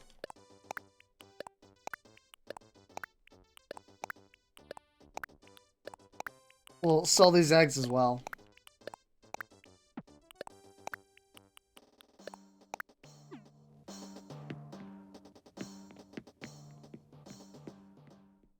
So anyway, onto the nice intricacies of CGI. No, I'm kidding. I'm kidding. It was a good topic.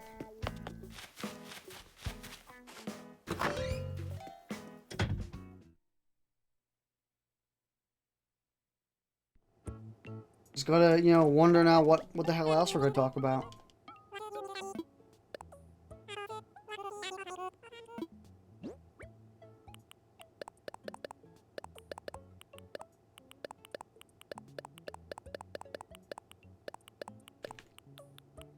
Give me money.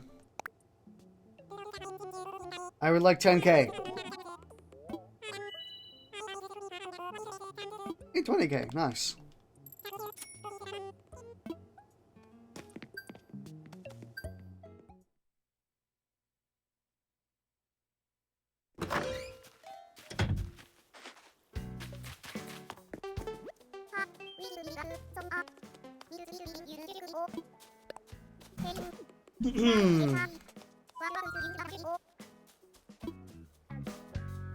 You complain at me for destroying the ecosystem?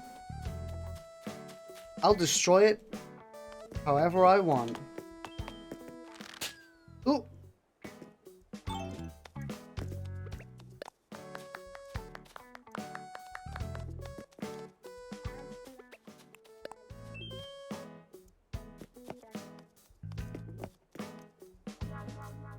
Look at him dancing.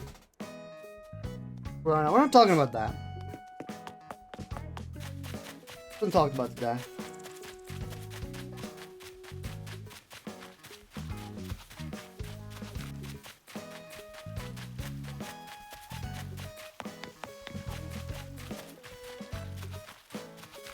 Man, Audie is staying in her home like 99% of the time.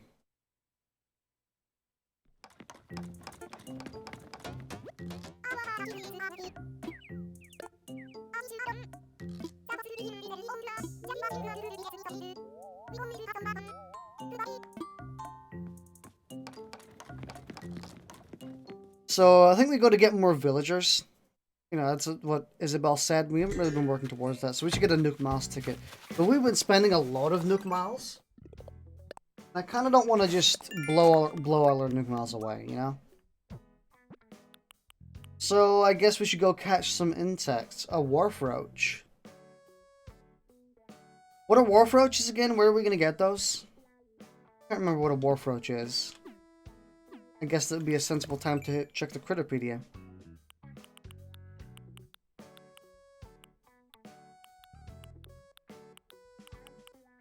Wharf.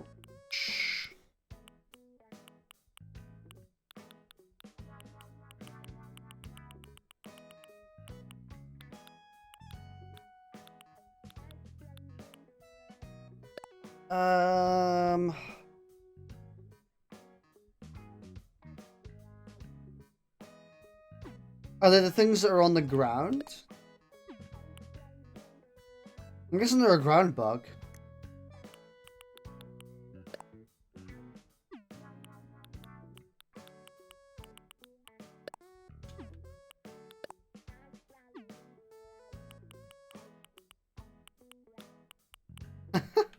I love how they're right next to each other.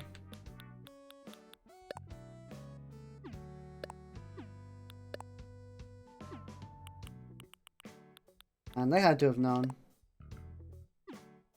A lot of fish.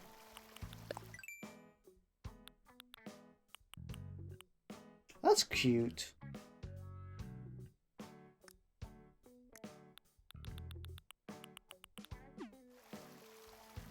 So, the game wants us to go catch insects. Let's go catch some insects.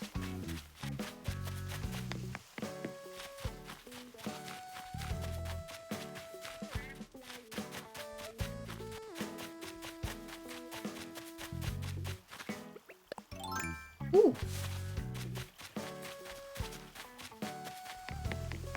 Hit people with net for ticks. Yeah, but I don't think any of them have ticks or fleas right now. Normally the game tells you.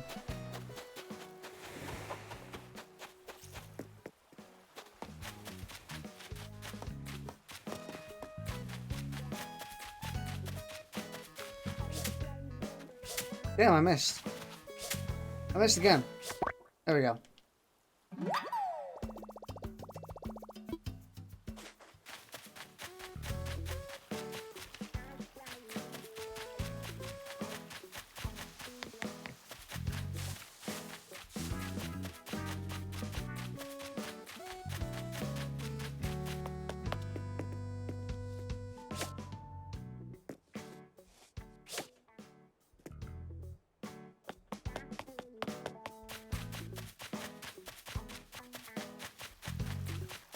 He didn't seem very happy about me smacking him.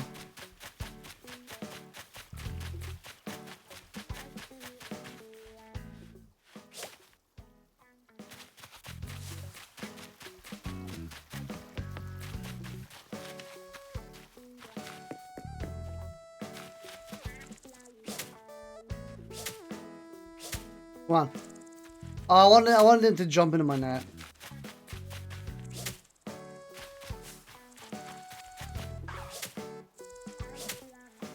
And he's gone. Look at him. Into the ocean he goes. Never to be seen again.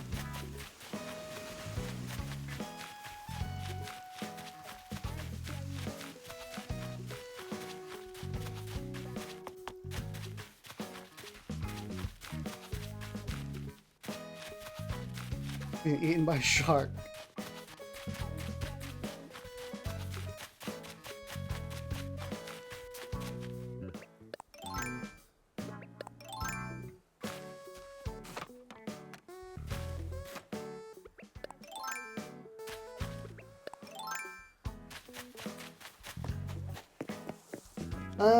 Don't wharf roaches spawn there?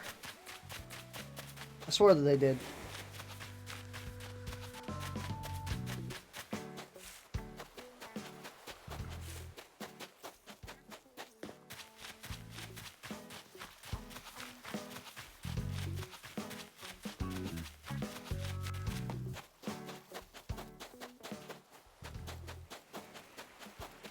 I'm pretty sure they spawned on the rocky parts.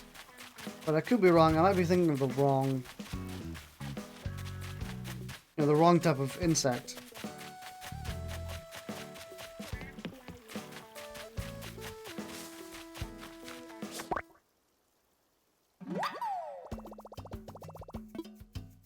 Thank for common butterfly.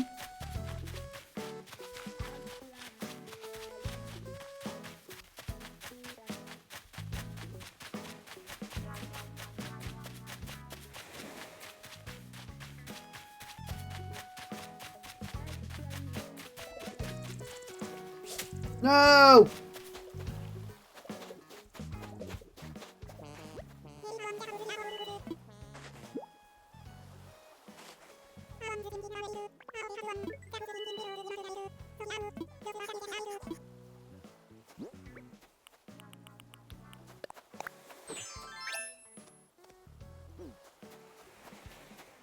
Dude, I really wish that the glasses in this game were moved back a bit.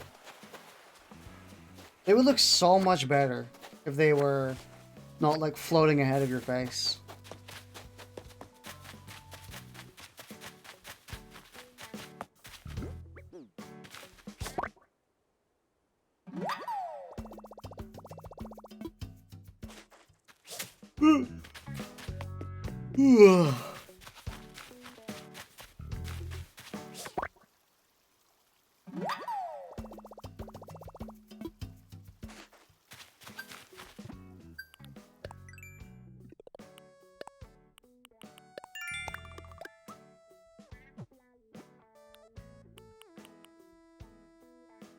Plant flower seeds.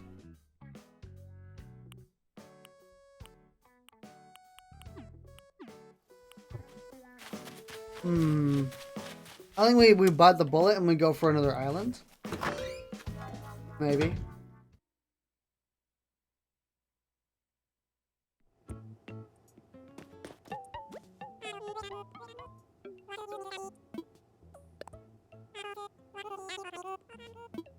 I just want to know how to make money, dude. Like, some good money. Without cheating, of course. I don't really want to cheat.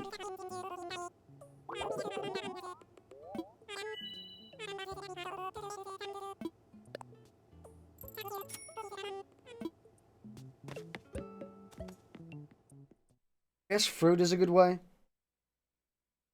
Hey, you can only get fruit every so often, you know?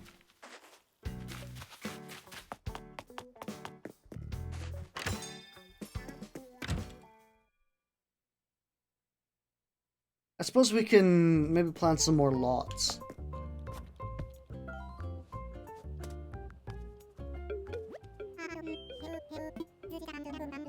If you'll let us. He might just say no.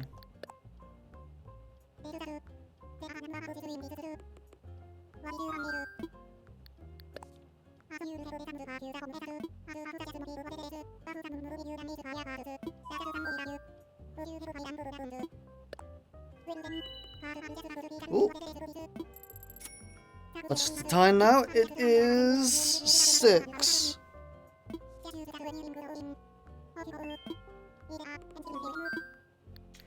Nope.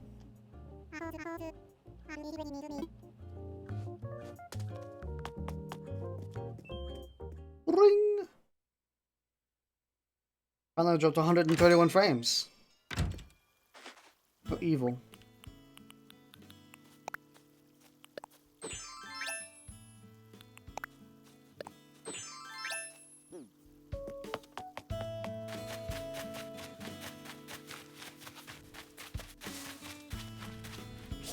No.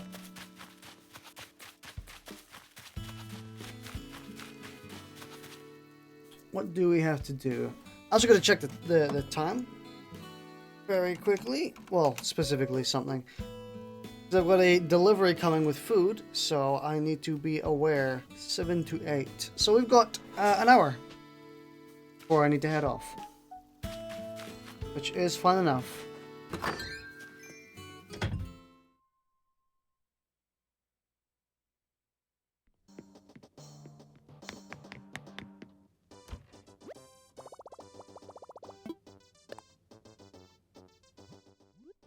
Put on this, why don't we?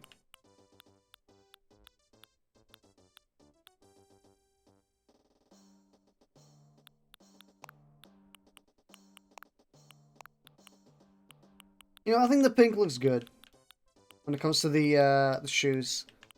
Gives it some variability without just being totally black and red. We gotta find some more hats, dude.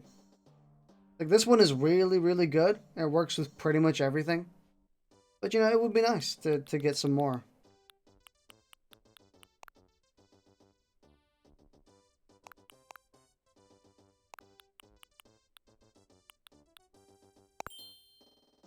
I don't think they were selling anything interesting in the store today.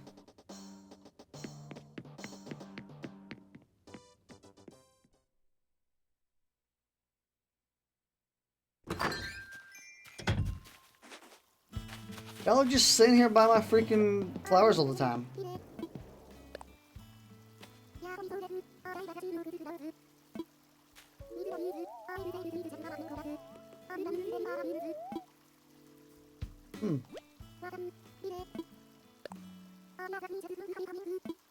Ah! Eggs!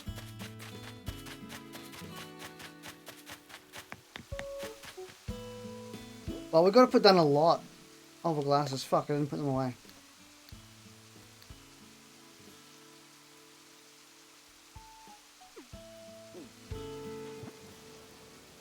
Yeah, let's look at the map real quick, and let's see where we can put a lot. Again, bottom right seems very nice, maybe.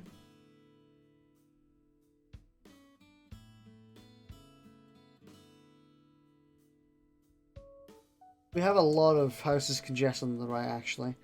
So maybe we put one on the left, down across the middle.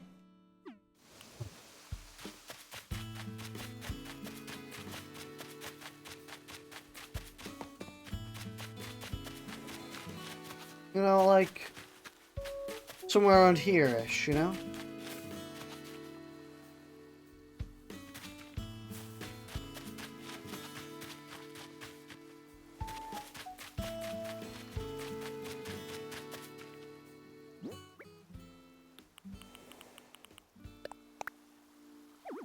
Yeah.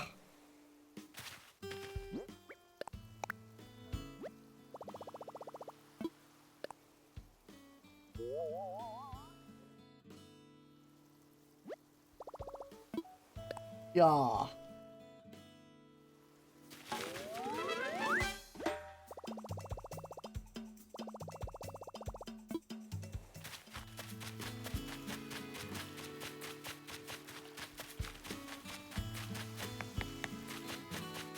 Let's go, and I'll dump the glasses here for now, because can't be asked going inside my house. There we go. Ah, you know what? Fine. We'll do it. We're right here anyway. No point being lazy.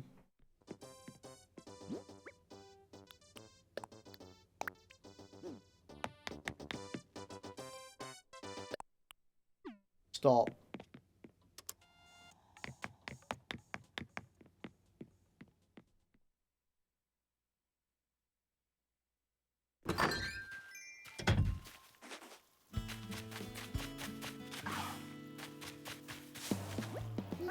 That's a nice looking drink.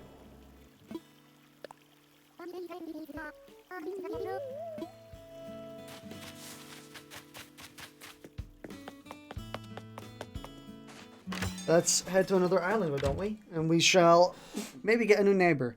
Depends on if I like the look of them or not. If they look really, really bad, we probably won't do it. I didn't mean to talk to you. Oops. Again, I hate the prospect of just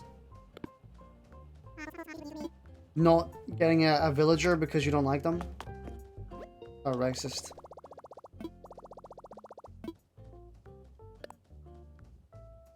It feels kind of cheap, you know. Feels kind of wrong. But you know, I still want villagers that I'm gonna like. Not the biggest fan of Tex, who's up in the, what's it called? I mean, I'm also not a big fan because the game forced me to take him, you know? Where I went and talked to him in the camping area where he was sitting there for a while. And then the game was like, he's like, oh, I wish I could stay on this island. And then my character was like, the options were, yeah, and yeah. So, I didn't have a choice. I actually just had to either turn off the freaking game or go with him. And I was like, you know, I don't hate him enough to turn off the game, but I still wish you'd given me the choice. You know?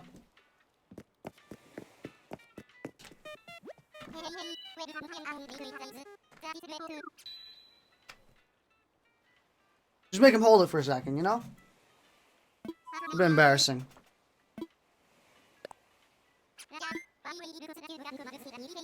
I know I've got a Nook Miles ticket. I would like to go to a random island.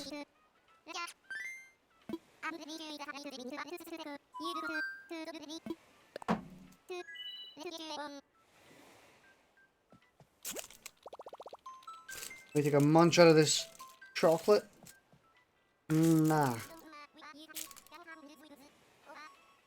I'm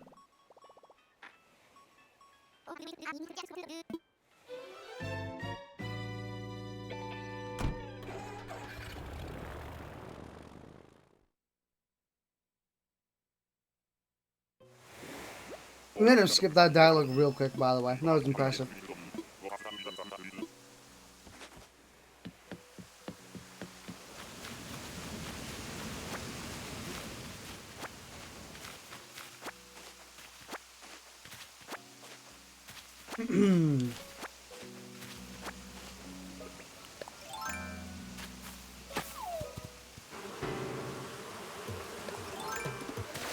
Damn.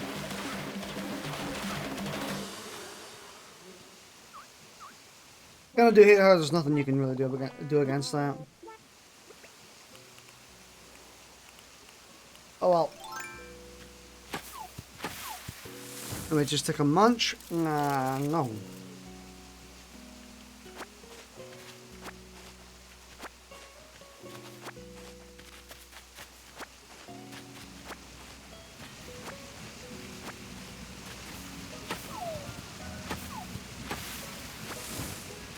Oh, we couldn't get any more wood. Apparently it was being blocked off.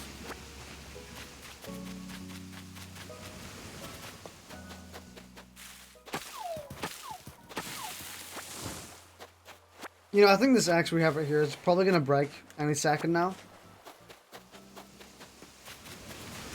I think we've been using it for a while.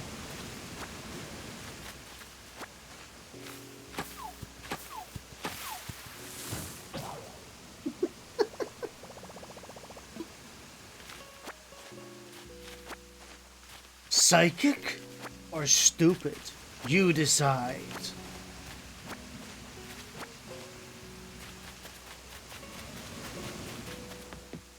Hey, my axe is broke. Can you give me an axe?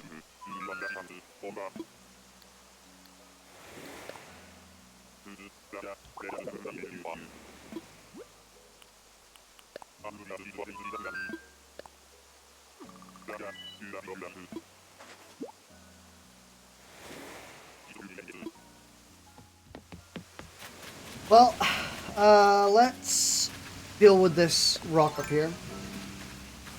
It is dangerous, so we must deal with it.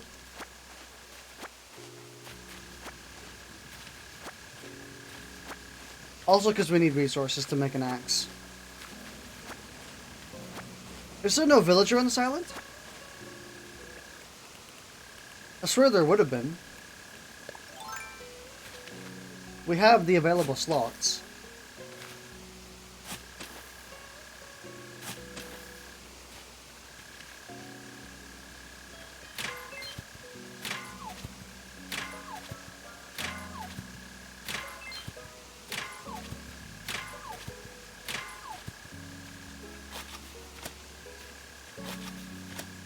Have we been on this island before? I think we have. What the fuck?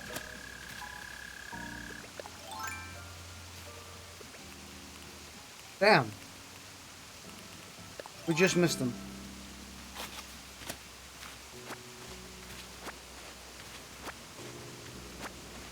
I mean, I genuinely wasn't expecting to pull out a freaking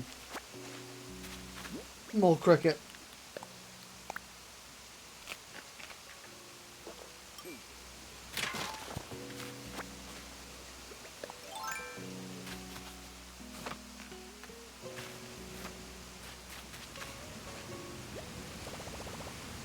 How many mile points are you up to at the moment? I have about 7k. But I've been spending quite a lot.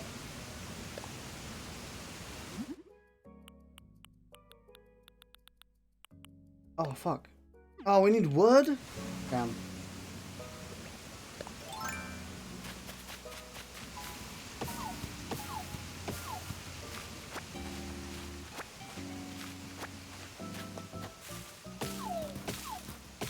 No, give us wood. Don't give us eggs. We need wood.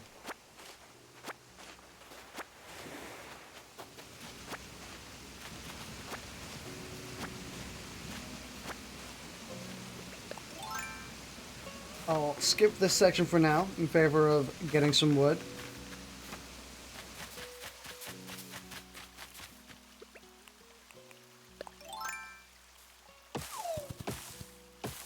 Wow. It was blocked off from giving us more wood. Damn, we're not going to get enough resources?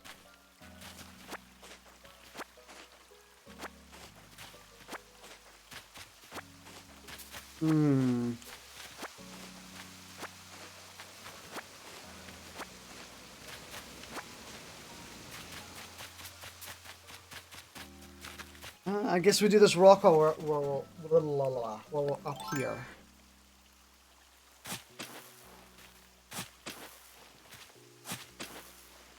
Go. And start banging away.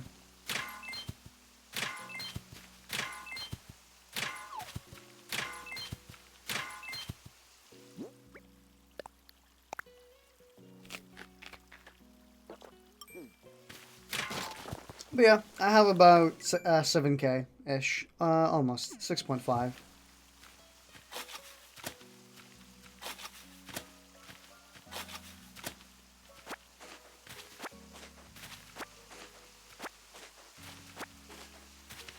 I kinda wish I had more. We've just been having to spend them quite a lot. In order to go anywhere, we need to have used all of our Nook Miles tickets.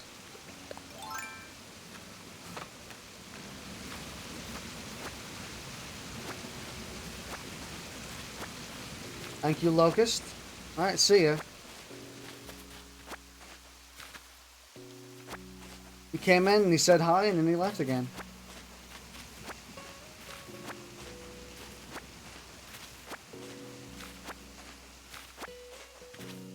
It's a shame that we can't get tarantulas at this time. Oh, there's a peach back up there. I mean, we have the ladder equipped. We might as well.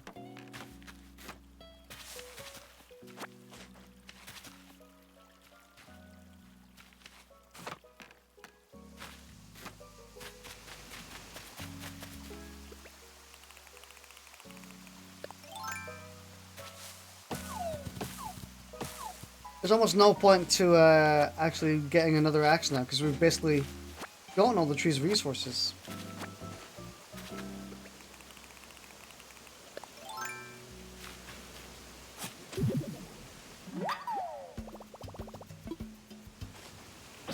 Oh, come on.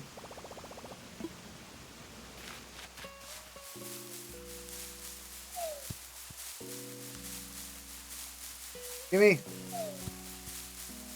more. There we go.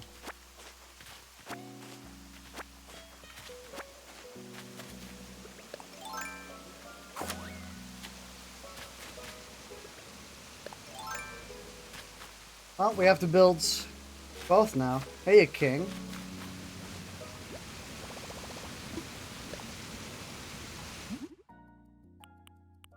I still don't have enough. Fucking Christ.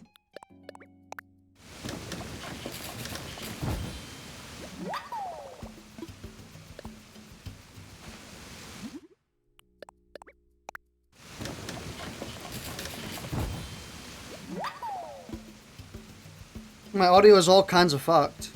What are you talking about?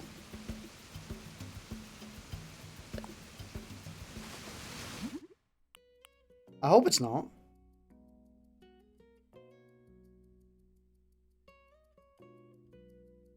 You're low and the game is low.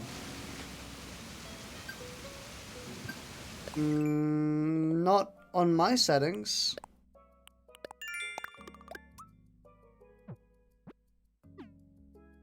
Are you sure you don't just have a really low volume on your stream?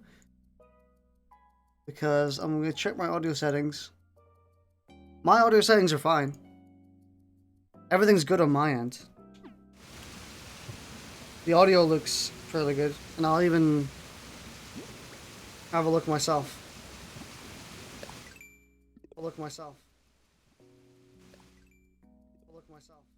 Yeah, no, my audio is fine.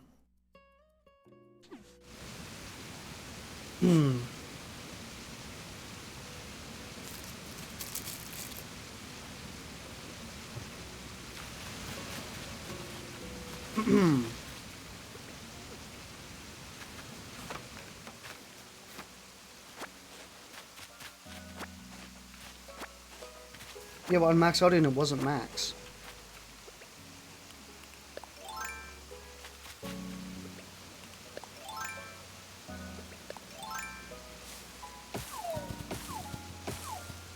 Finally, that third piece of elusive wood we got. Solves that issue.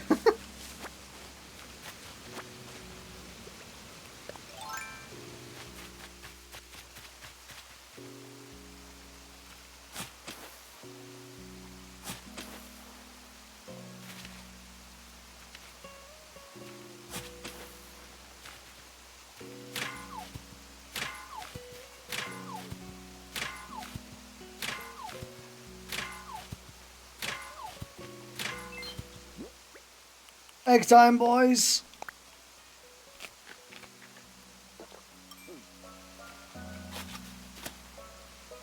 Hey, King. How do you make lots of money? And I mean, like, without cheating, and without exploiting, and without turnips, because I don't have turnips. I'm never up at the time she sells turnips.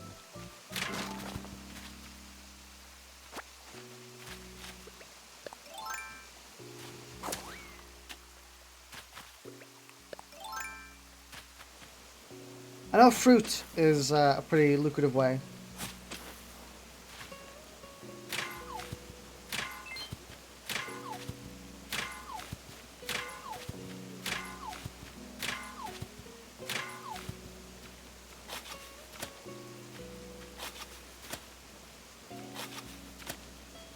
Cool.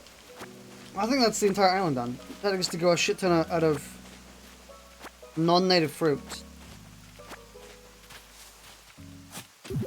Yeah. I think I definitely got to do that.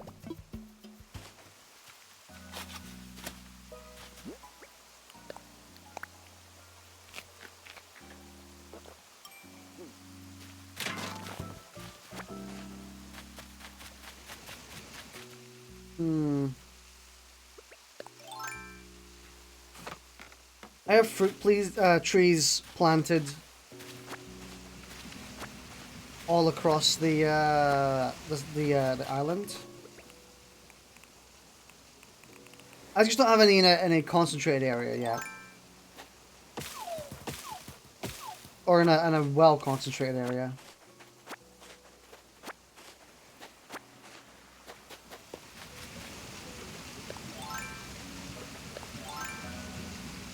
Another way is fishing. I don't know. I would probably disagree with that.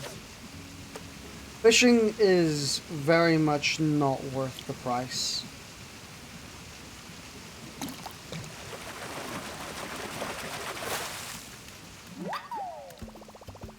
I had an entire inventory full of fish, and they were like, hey, we'll give you 6K for it. And I'm like, you know, fuck you. That literally took me 30 minutes.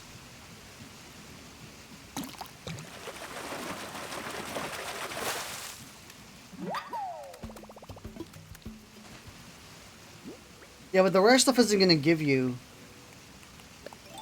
a lot. Like, it might give you 30K once.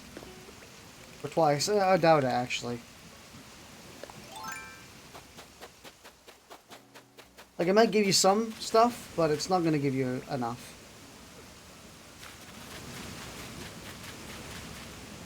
I did try the tarantula farming trick, though.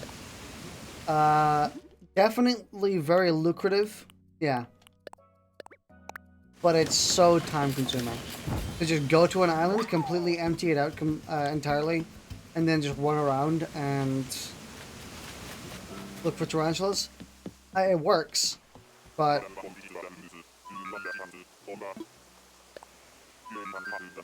definitely not the funnest. And it's a shame, because I wish, you know, I kind of wish that Nintendo would maybe give us a,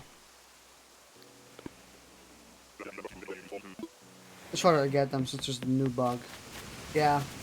You know, I wish Nintendo would give us an area, which is like, hey, here's an area for you. You have 5 minutes to collect as many tarantulas as possible. If you die, you know, your run is over, and try another time. Tarantula Island. Tarantula Island is kind of what I mean, but it's not really what I mean. I mean more like an intended, a much more, mini-game worthy one. Where it's like, hey, go to specifically a Tarantula Island, which is entirely 100% tarantulas. And you've got to collect as many as possible within a time limit. And if you get downed, you have to try again next day. You know, something like that would be cool. I would much rather that than having to empty out an entire island and then just force them to spawn. I'd rather get like 6 of them very quickly and die than 10 of them over the course of an hour.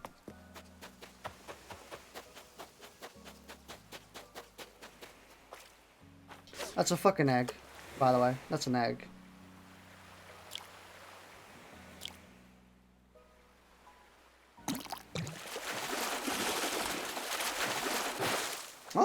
Well, I was wrong. I guess I'm stupid this time.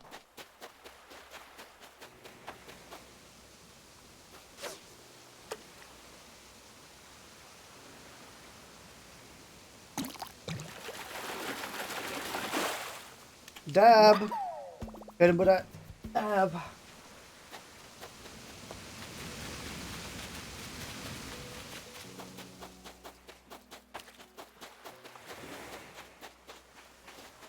The only way to get money is money trees. I definitely should have thought a lot clearer for the future of my island when I was doing all the farming. You know, put all the trees in a sensible place. Really? So it does depend on how much money you have. What the fuck was that?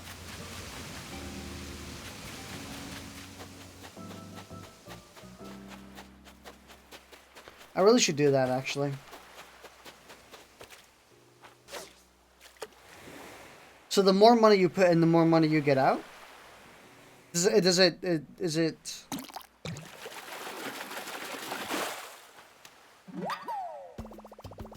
It has a drop-off. I was about to ask, does it have a drop-off? So if I put in 100k, I wouldn't get like 500k each time, you know? That's understandable, though. 10k is the best amount to put in.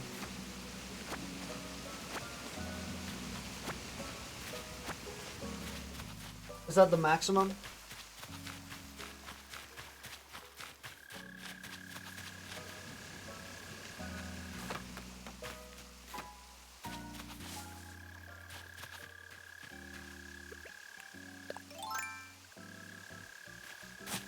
Max is 99k. Oh, yeah.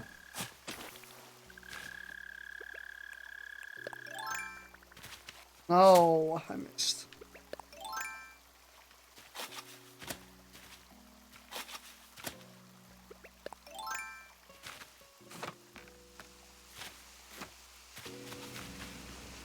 So is it not sensible to put in 99k?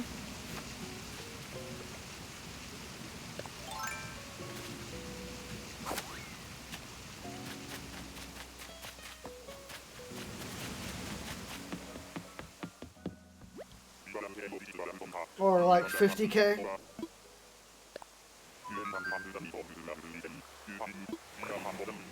I don't think so. I think it would give you less in return.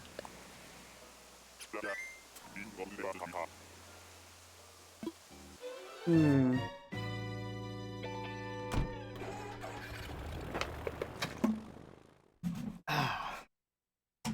You know what this calls for? There's a graph that shows the amount of yields.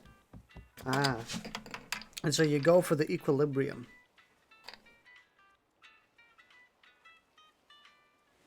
You go for that, what is the line called? The line of, what's it called? I can't remember. The most speed, the line of the most speed, I think. I'm not describing it very well. There's a specific line shape which gives something the most speed with the least travel time. And that's the line you're looking for.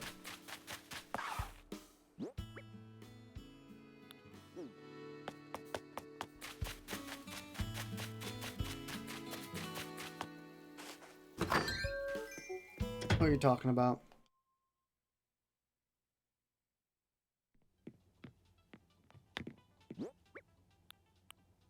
I think I'm going to save all my fish and wait for the fishing dude. Because then I can just stuff my inventory full of fish and then sell it to him for a high price. Or a higher price. Saying it's a high price that he takes them for is a bit too generous.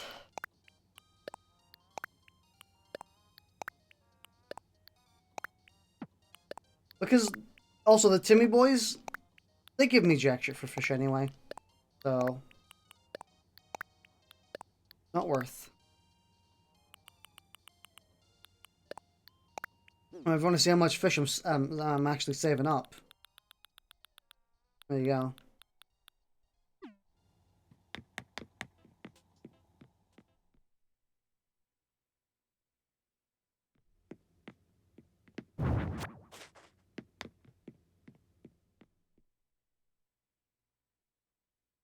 That sick ass fishing rod.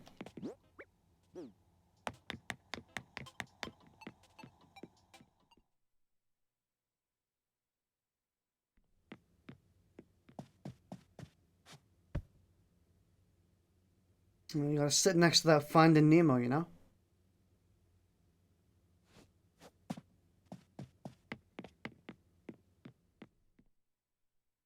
I definitely think one of the things I should probably do is start working on a proper orchard. Switch next to your bed too. Yeah. Just put it right there and wake up next to the Switch.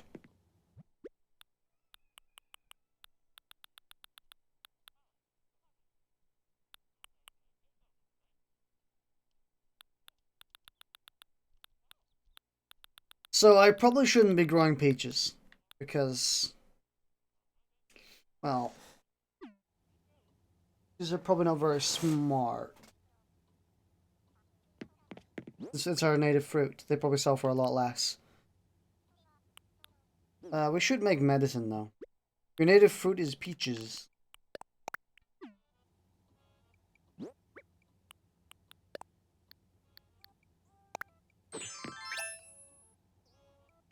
Yeah, so we probably shouldn't sell it. Probably sells for a lot less.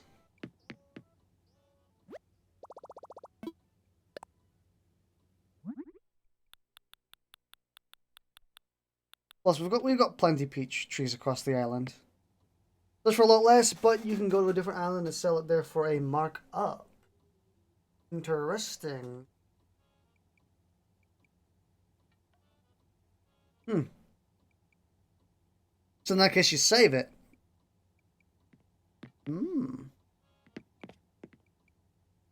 I think I know exactly where I want to put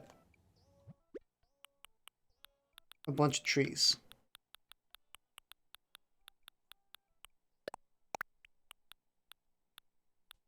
Shame I sold the rest of them like a freaking dumbass. Should always saved some spare.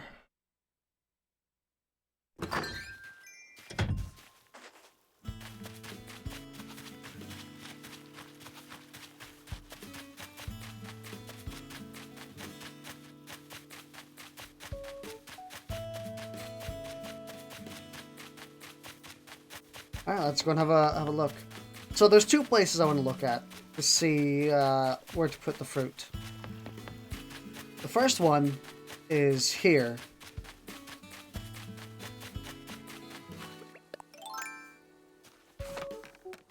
I feel it's a very sensible place. Because it's pretty barren, it's high up, it's very noteworthy.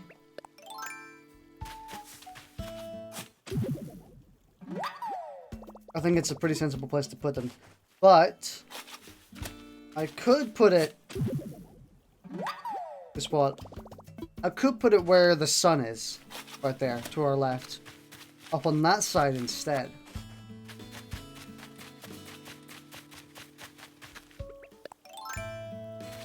Yeah, that's the other place I'm thinking of. Pretty north up. So, here, for example.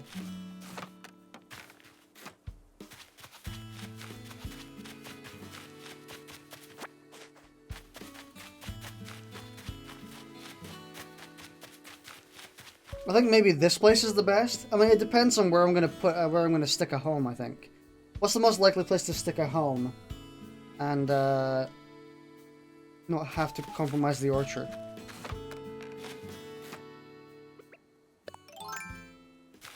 I think maybe here is less likely because there's already a home right next to us.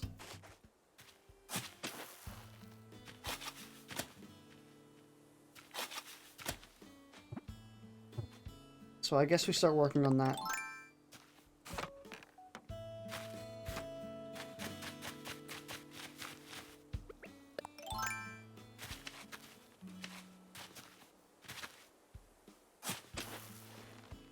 Maybe one up.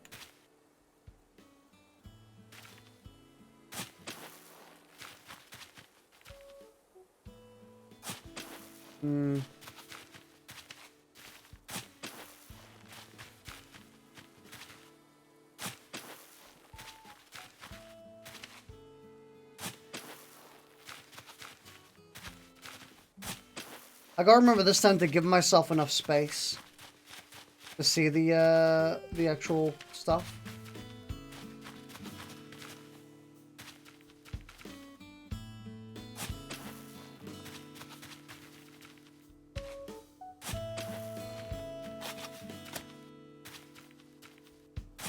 I don't really like the super orderly way of doing it, but I think we kind of have to. I kind of like randomizing it a bit, you know, like one square up, one square down. We can maybe do that anyway, make it a little bit less solid. You know? Have one up, one down.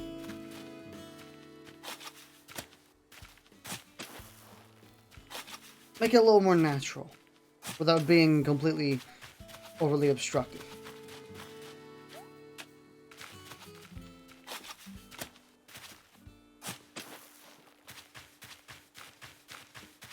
So you can tell they're in a line, but the line is just a bit... I think also, starters, we gotta...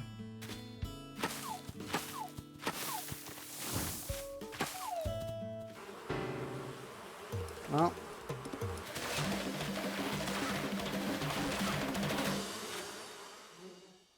Still haven't found a consistent way to avoid them.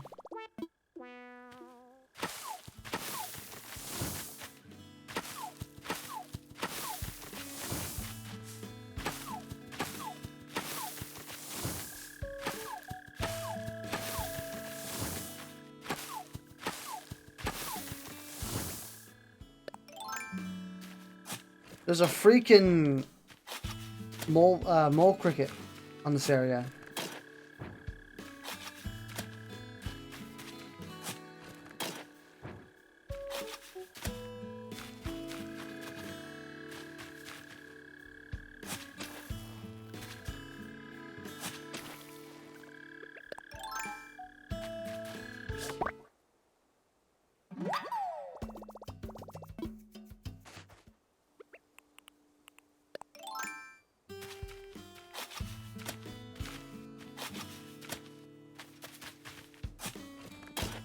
Yeah, I'm not the biggest fan of the systematic approach.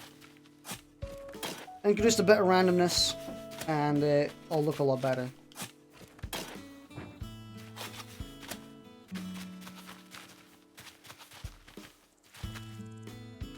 In that case, maybe just do it a little bit more randomly, but keeping in mind the space between.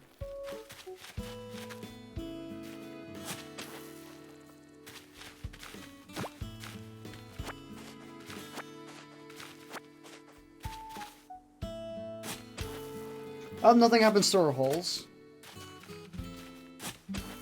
I'll keep these holes here for when we, So I'm gonna move this over one, I think.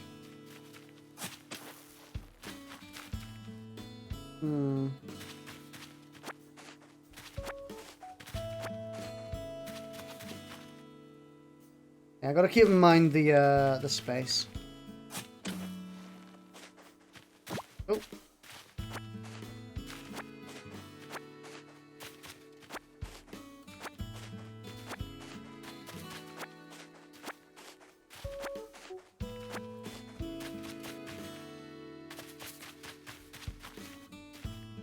Let's put this one here, maybe.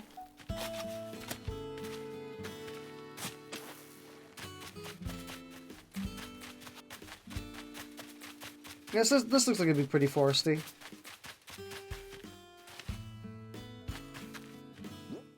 Well, let's plant a few.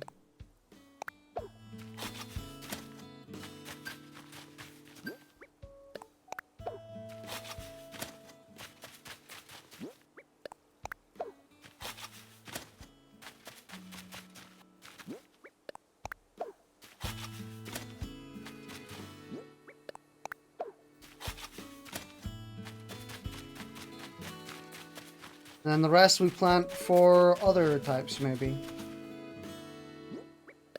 Maybe. One more.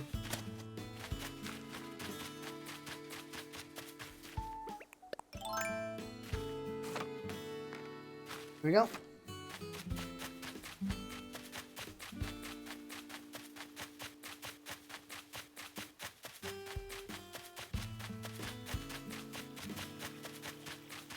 Nice packed lunch, dude.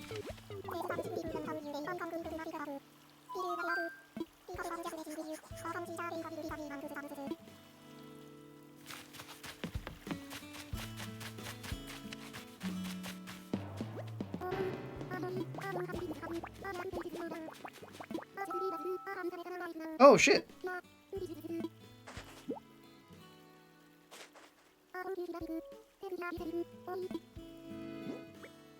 Nice.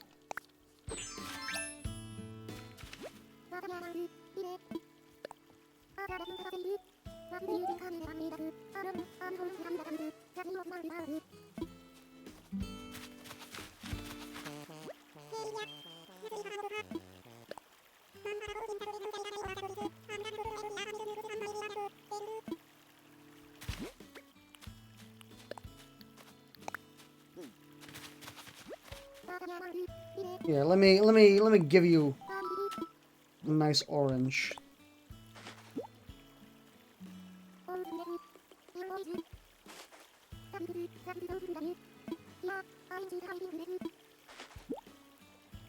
I already have a fishing vest, but thank you. Hey, it's in a different color, so I guess it works out. Excuse me, sir.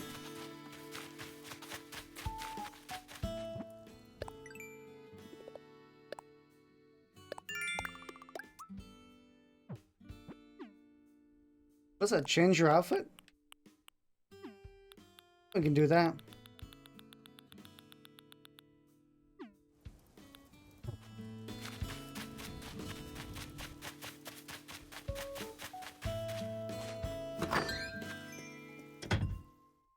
We should check the Able Sisters.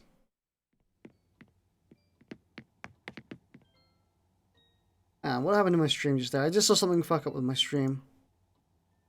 Gonna do a quick check real quick.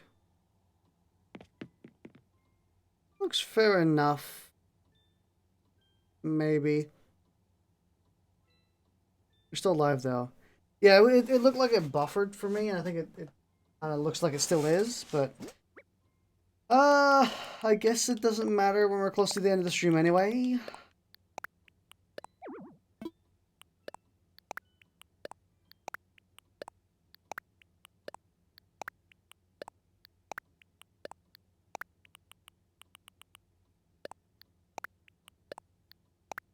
Let's have a look at what the Able Sisters have, because I'm pretty sure their stuff changes throughout the day. How much money do we have, by the way? Oh, no. I mean, that's enough to buy an outfit.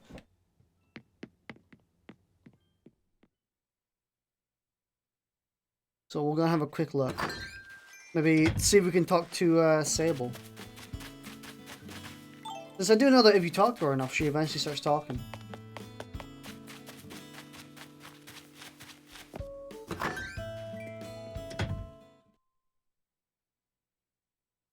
I mean, provided you don't, you know, bother her. There's a difference between talking to her and bothering her. You know?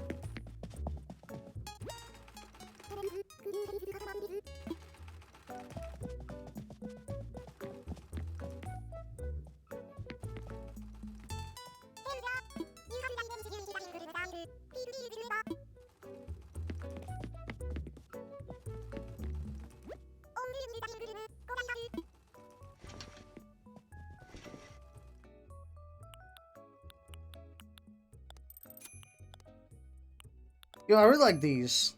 The Chinese style shirts. This one's a bit gaudy, I gotta say. That neon blue is not fantastic.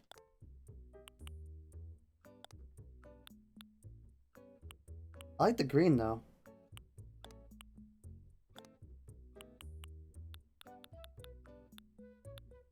So it looks like nothing changed just now.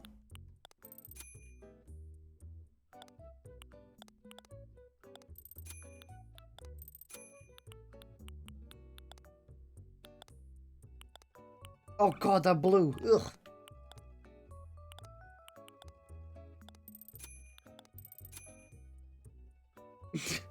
That looks so stupid. It's like 10 times. It's Mio Honda.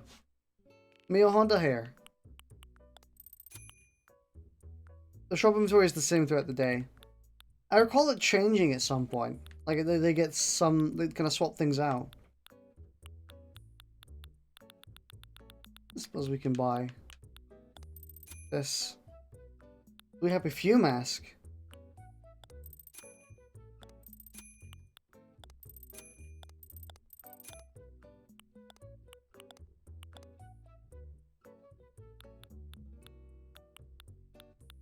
The stuff it's not gonna look good. But I'm mostly just, you know, putting on stuff I want to buy and not putting it as a cohesive outfit.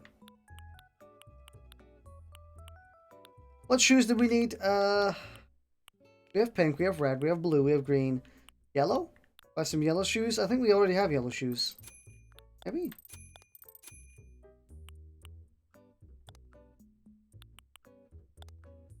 Yeah, I guess we buy here anyway.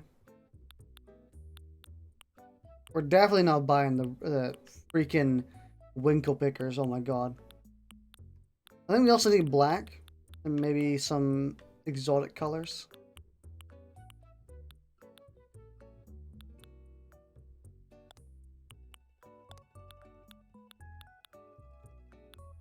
But this should work.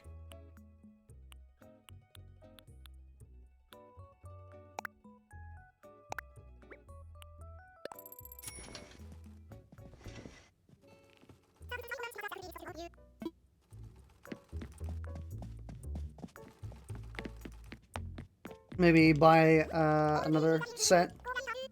Some different colors.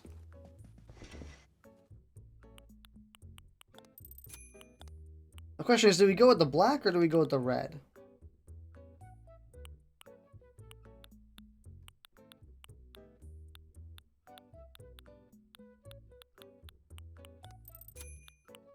I actually quite like that aqua. I quite like these as well.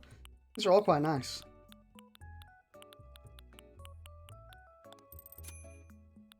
We buy something like that.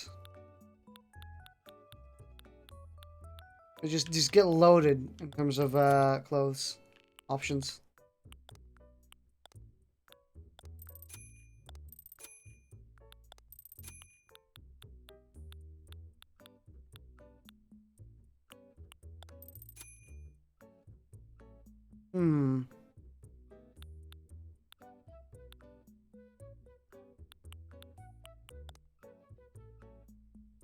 Yeah, this could be a lot more applicable, actually. These, slightly beige. Beige? Is that the right term for it?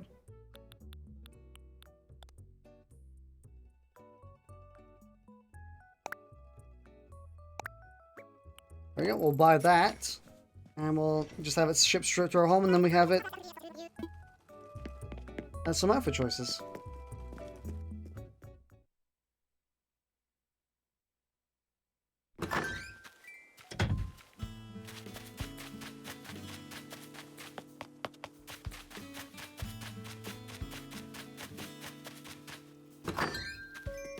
The cheese has been sticking by my flowers literally the entire day.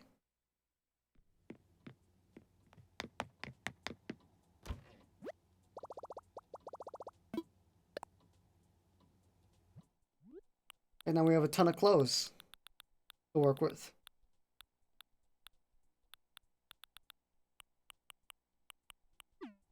Oops.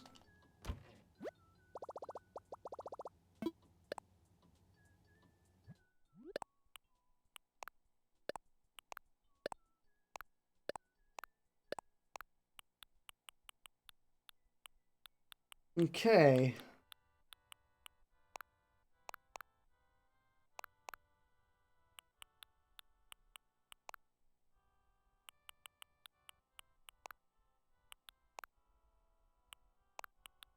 That doesn't look too bad, actually.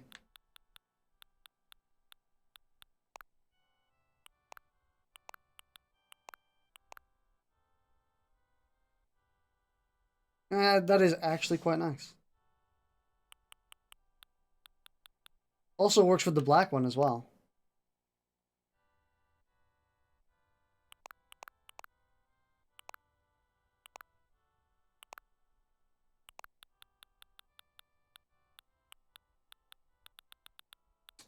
Question is, what do we wear in our head? Actually, nah. There we go. Keep it like that. You know what we're wearing on our head? We're wearing the trusty hat. I kind of wish you could get a shirt on top of a jacket. Like, you know, the top wasn't a one piece.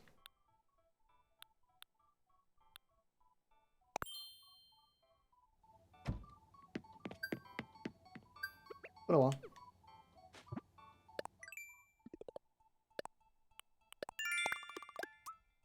$69.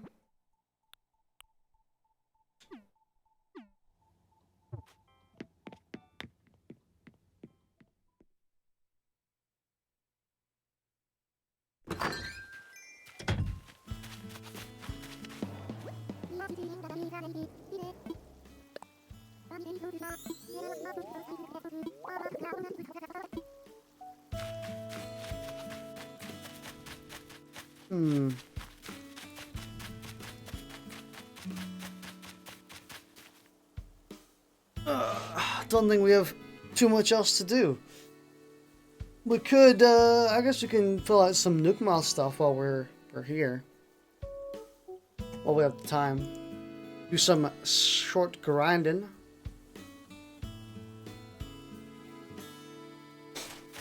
Okay. Yeah, let's just do some fishing. What do we have to do? Catch 5 fish and catch a dace. Easy. Already done. Consider it completed.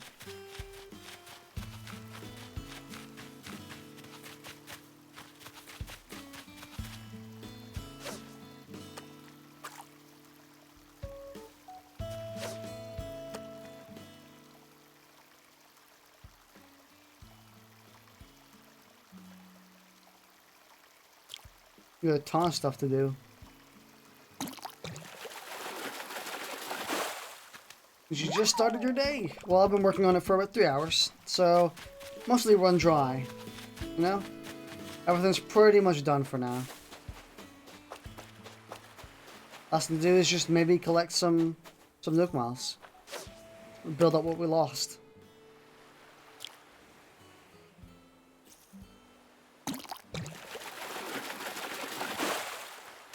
Sick dab.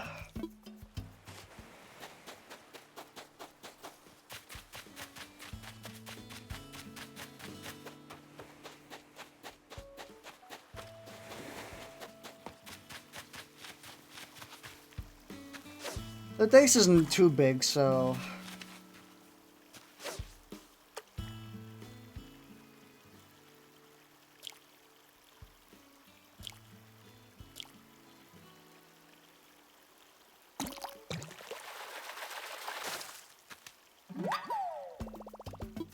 I was gonna put an addendum to that by saying the dice isn't too big, so we don't have to prioritize what we're fishing for.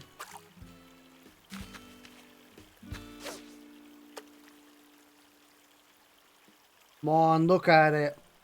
You see it? There you go.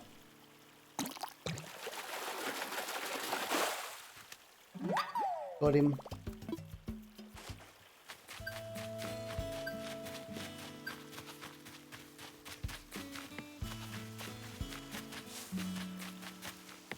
I was about to say we got to water those plants, but we did. Dude, Audie's been in her house all day. She's just sitting here crafting. That's her role today. Just craft.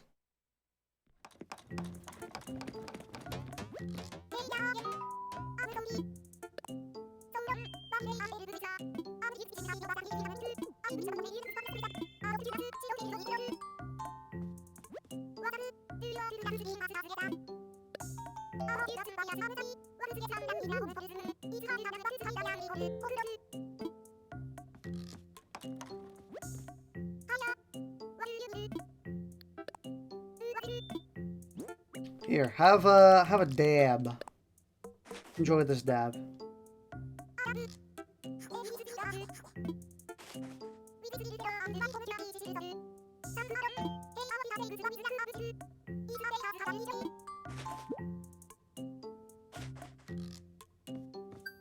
What is the new... Well, she's named after the granny that has over 100k hours in New Leaf. That's sweet.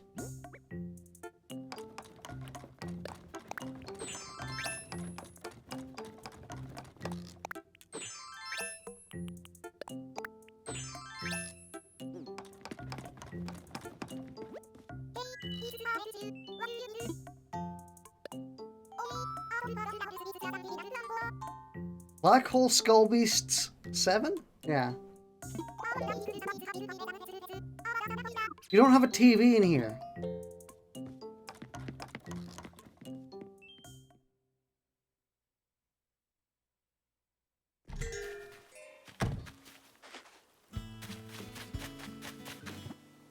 Should give them a TV. She's got a phone. This is true.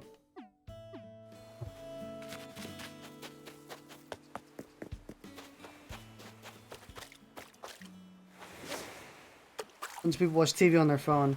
I only watch stuff on my phone when I'm in bed. Where I just prop it up next to me.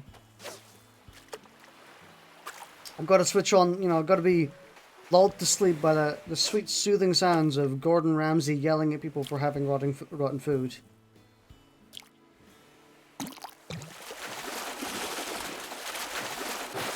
You know, it always puts me right to sleep, you know? You fucking donkey! That's a beautiful sound.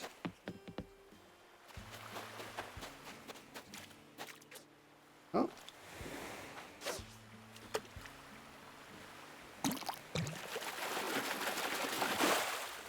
Sick dab.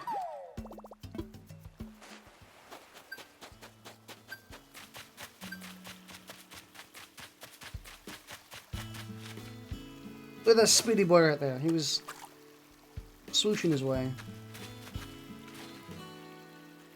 Did I not have a money rock today?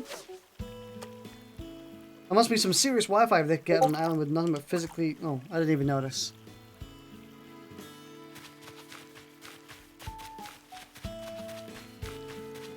I thought a money rock was confirmed. As in, you always get a money rock. Pretty sure I've had one every day.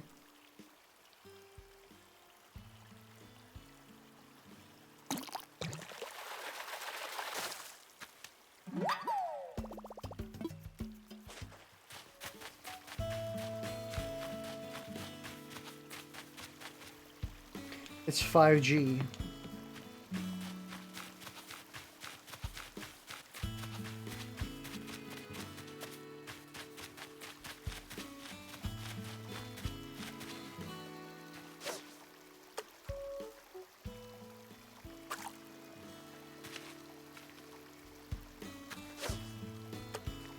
One, see it.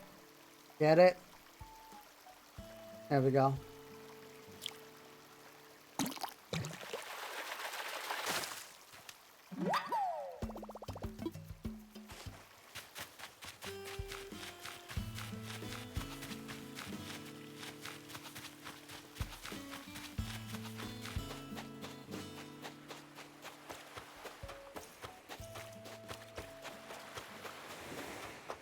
Excuse me. Currently fishing.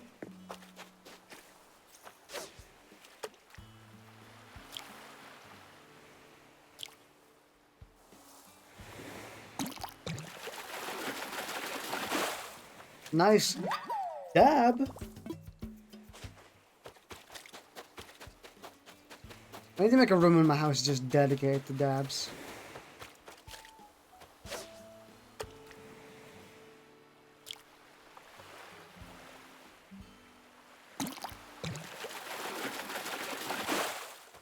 Ooh, those are worth a lot. Squids are mighty fine, dude.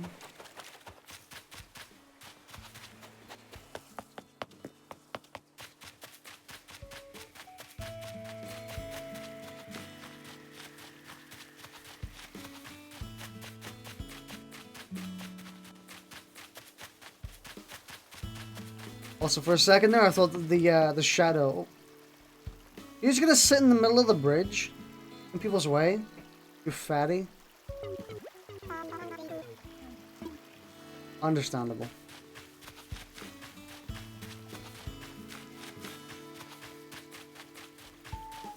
But I thought the shadow of the balloon was actually a fish in the water.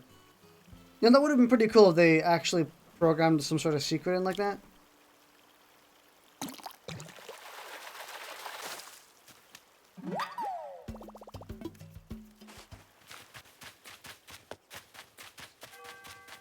Oh, it's top of the hour.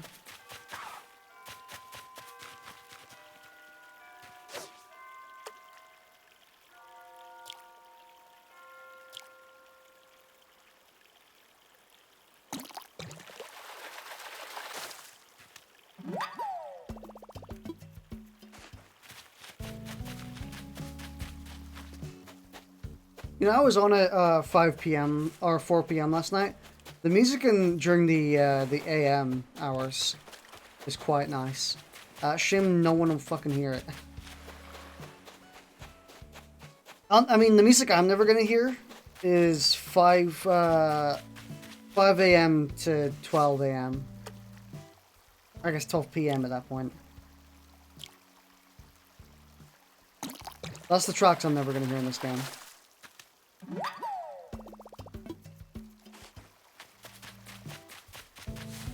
I mean, I could if I really wanted to. Wow, rude.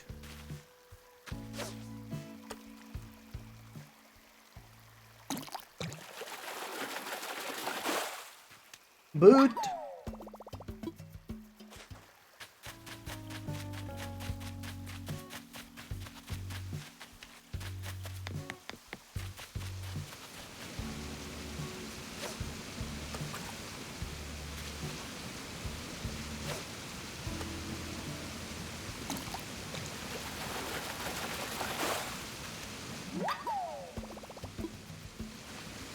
I wonder where my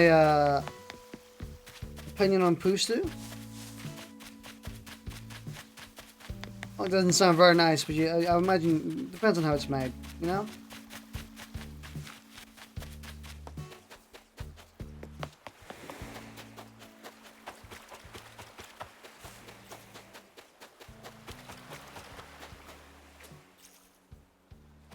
Whoosh.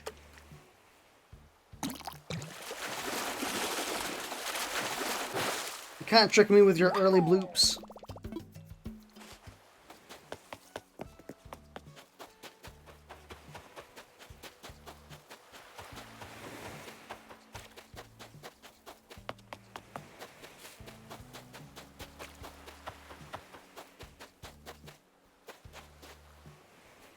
I'd imagine our fishing rod's probably about to break.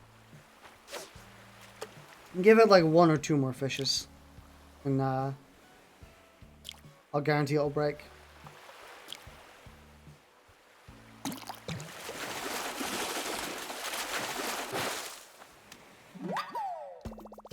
Nice bass.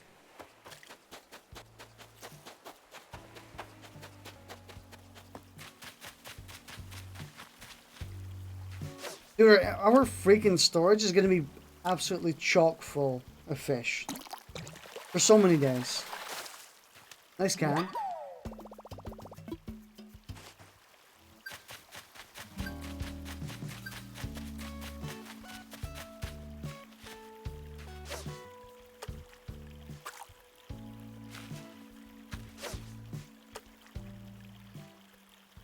I guess in another country it'd be tin.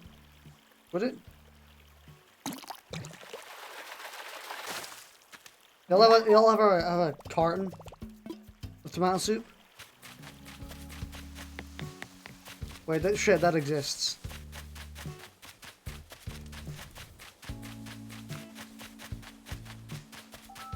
Oh.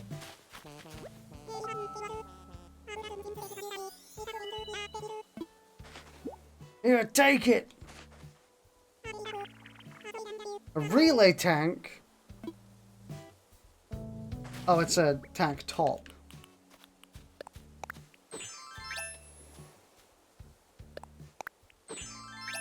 Huh. I was like, they gave me a relay tank? Damn, now I can finally assert my dictatorship over the island.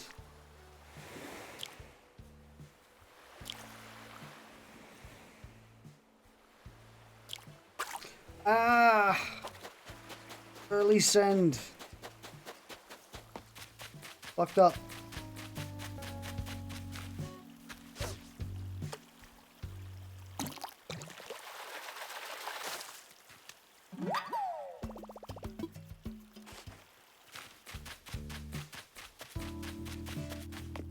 Alright, I suppose let's look at our nuke miles.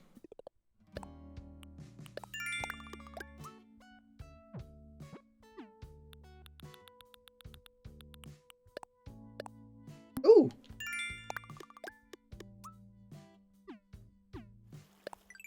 That's another one.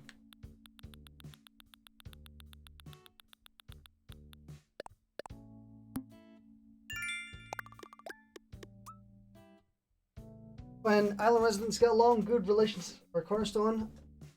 Island development. Well, what does that mean?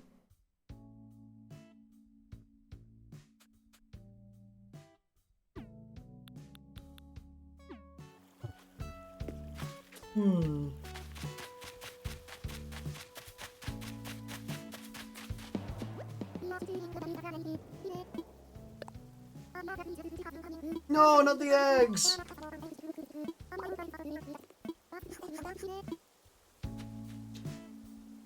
Not the eggs.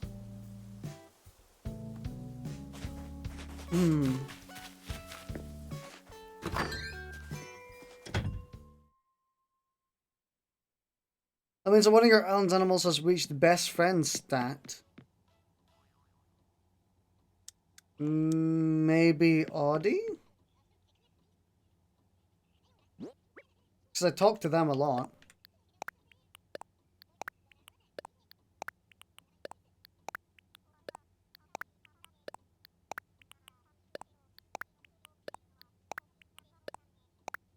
No, don't show off the dab.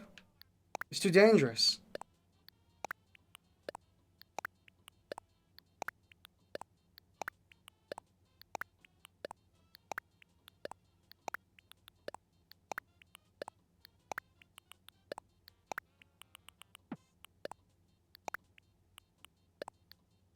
You don't know the power contained in those fish. I mean, maybe that it tells us on the map. No? I assumed it might have.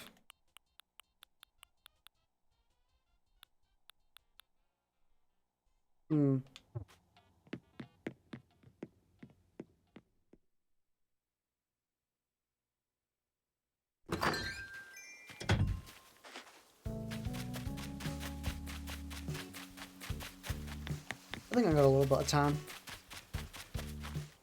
I've got like 20 minutes. But I'll leave before then. I'll leave in like 2 or 3.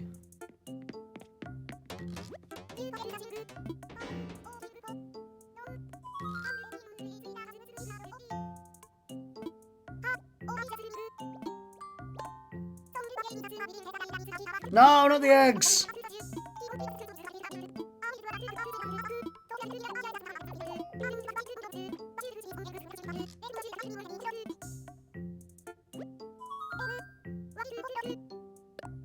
The eggs.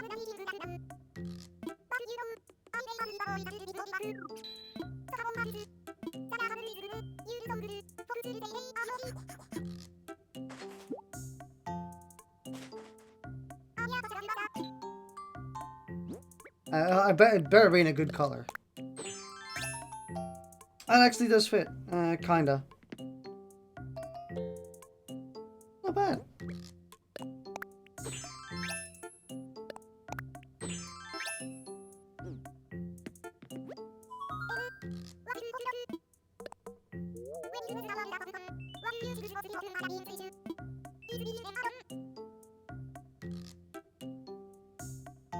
Can't believe everyone caught the AIDS with eggs.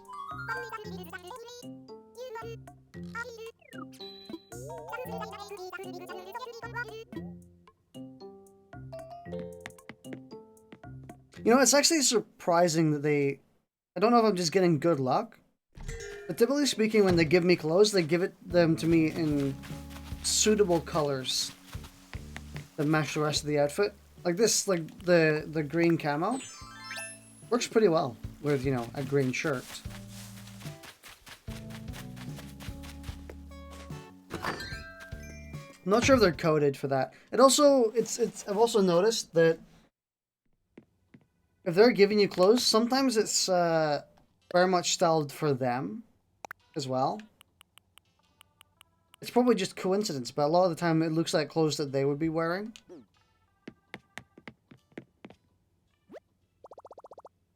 So you get something a little bit custom from everyone.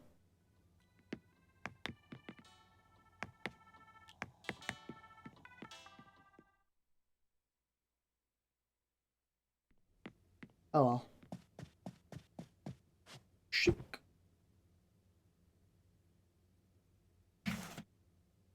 Alright. Well, we've done basically everything we can aside from start farming Nook Miles. So we can just leave it for tomorrow. Crack.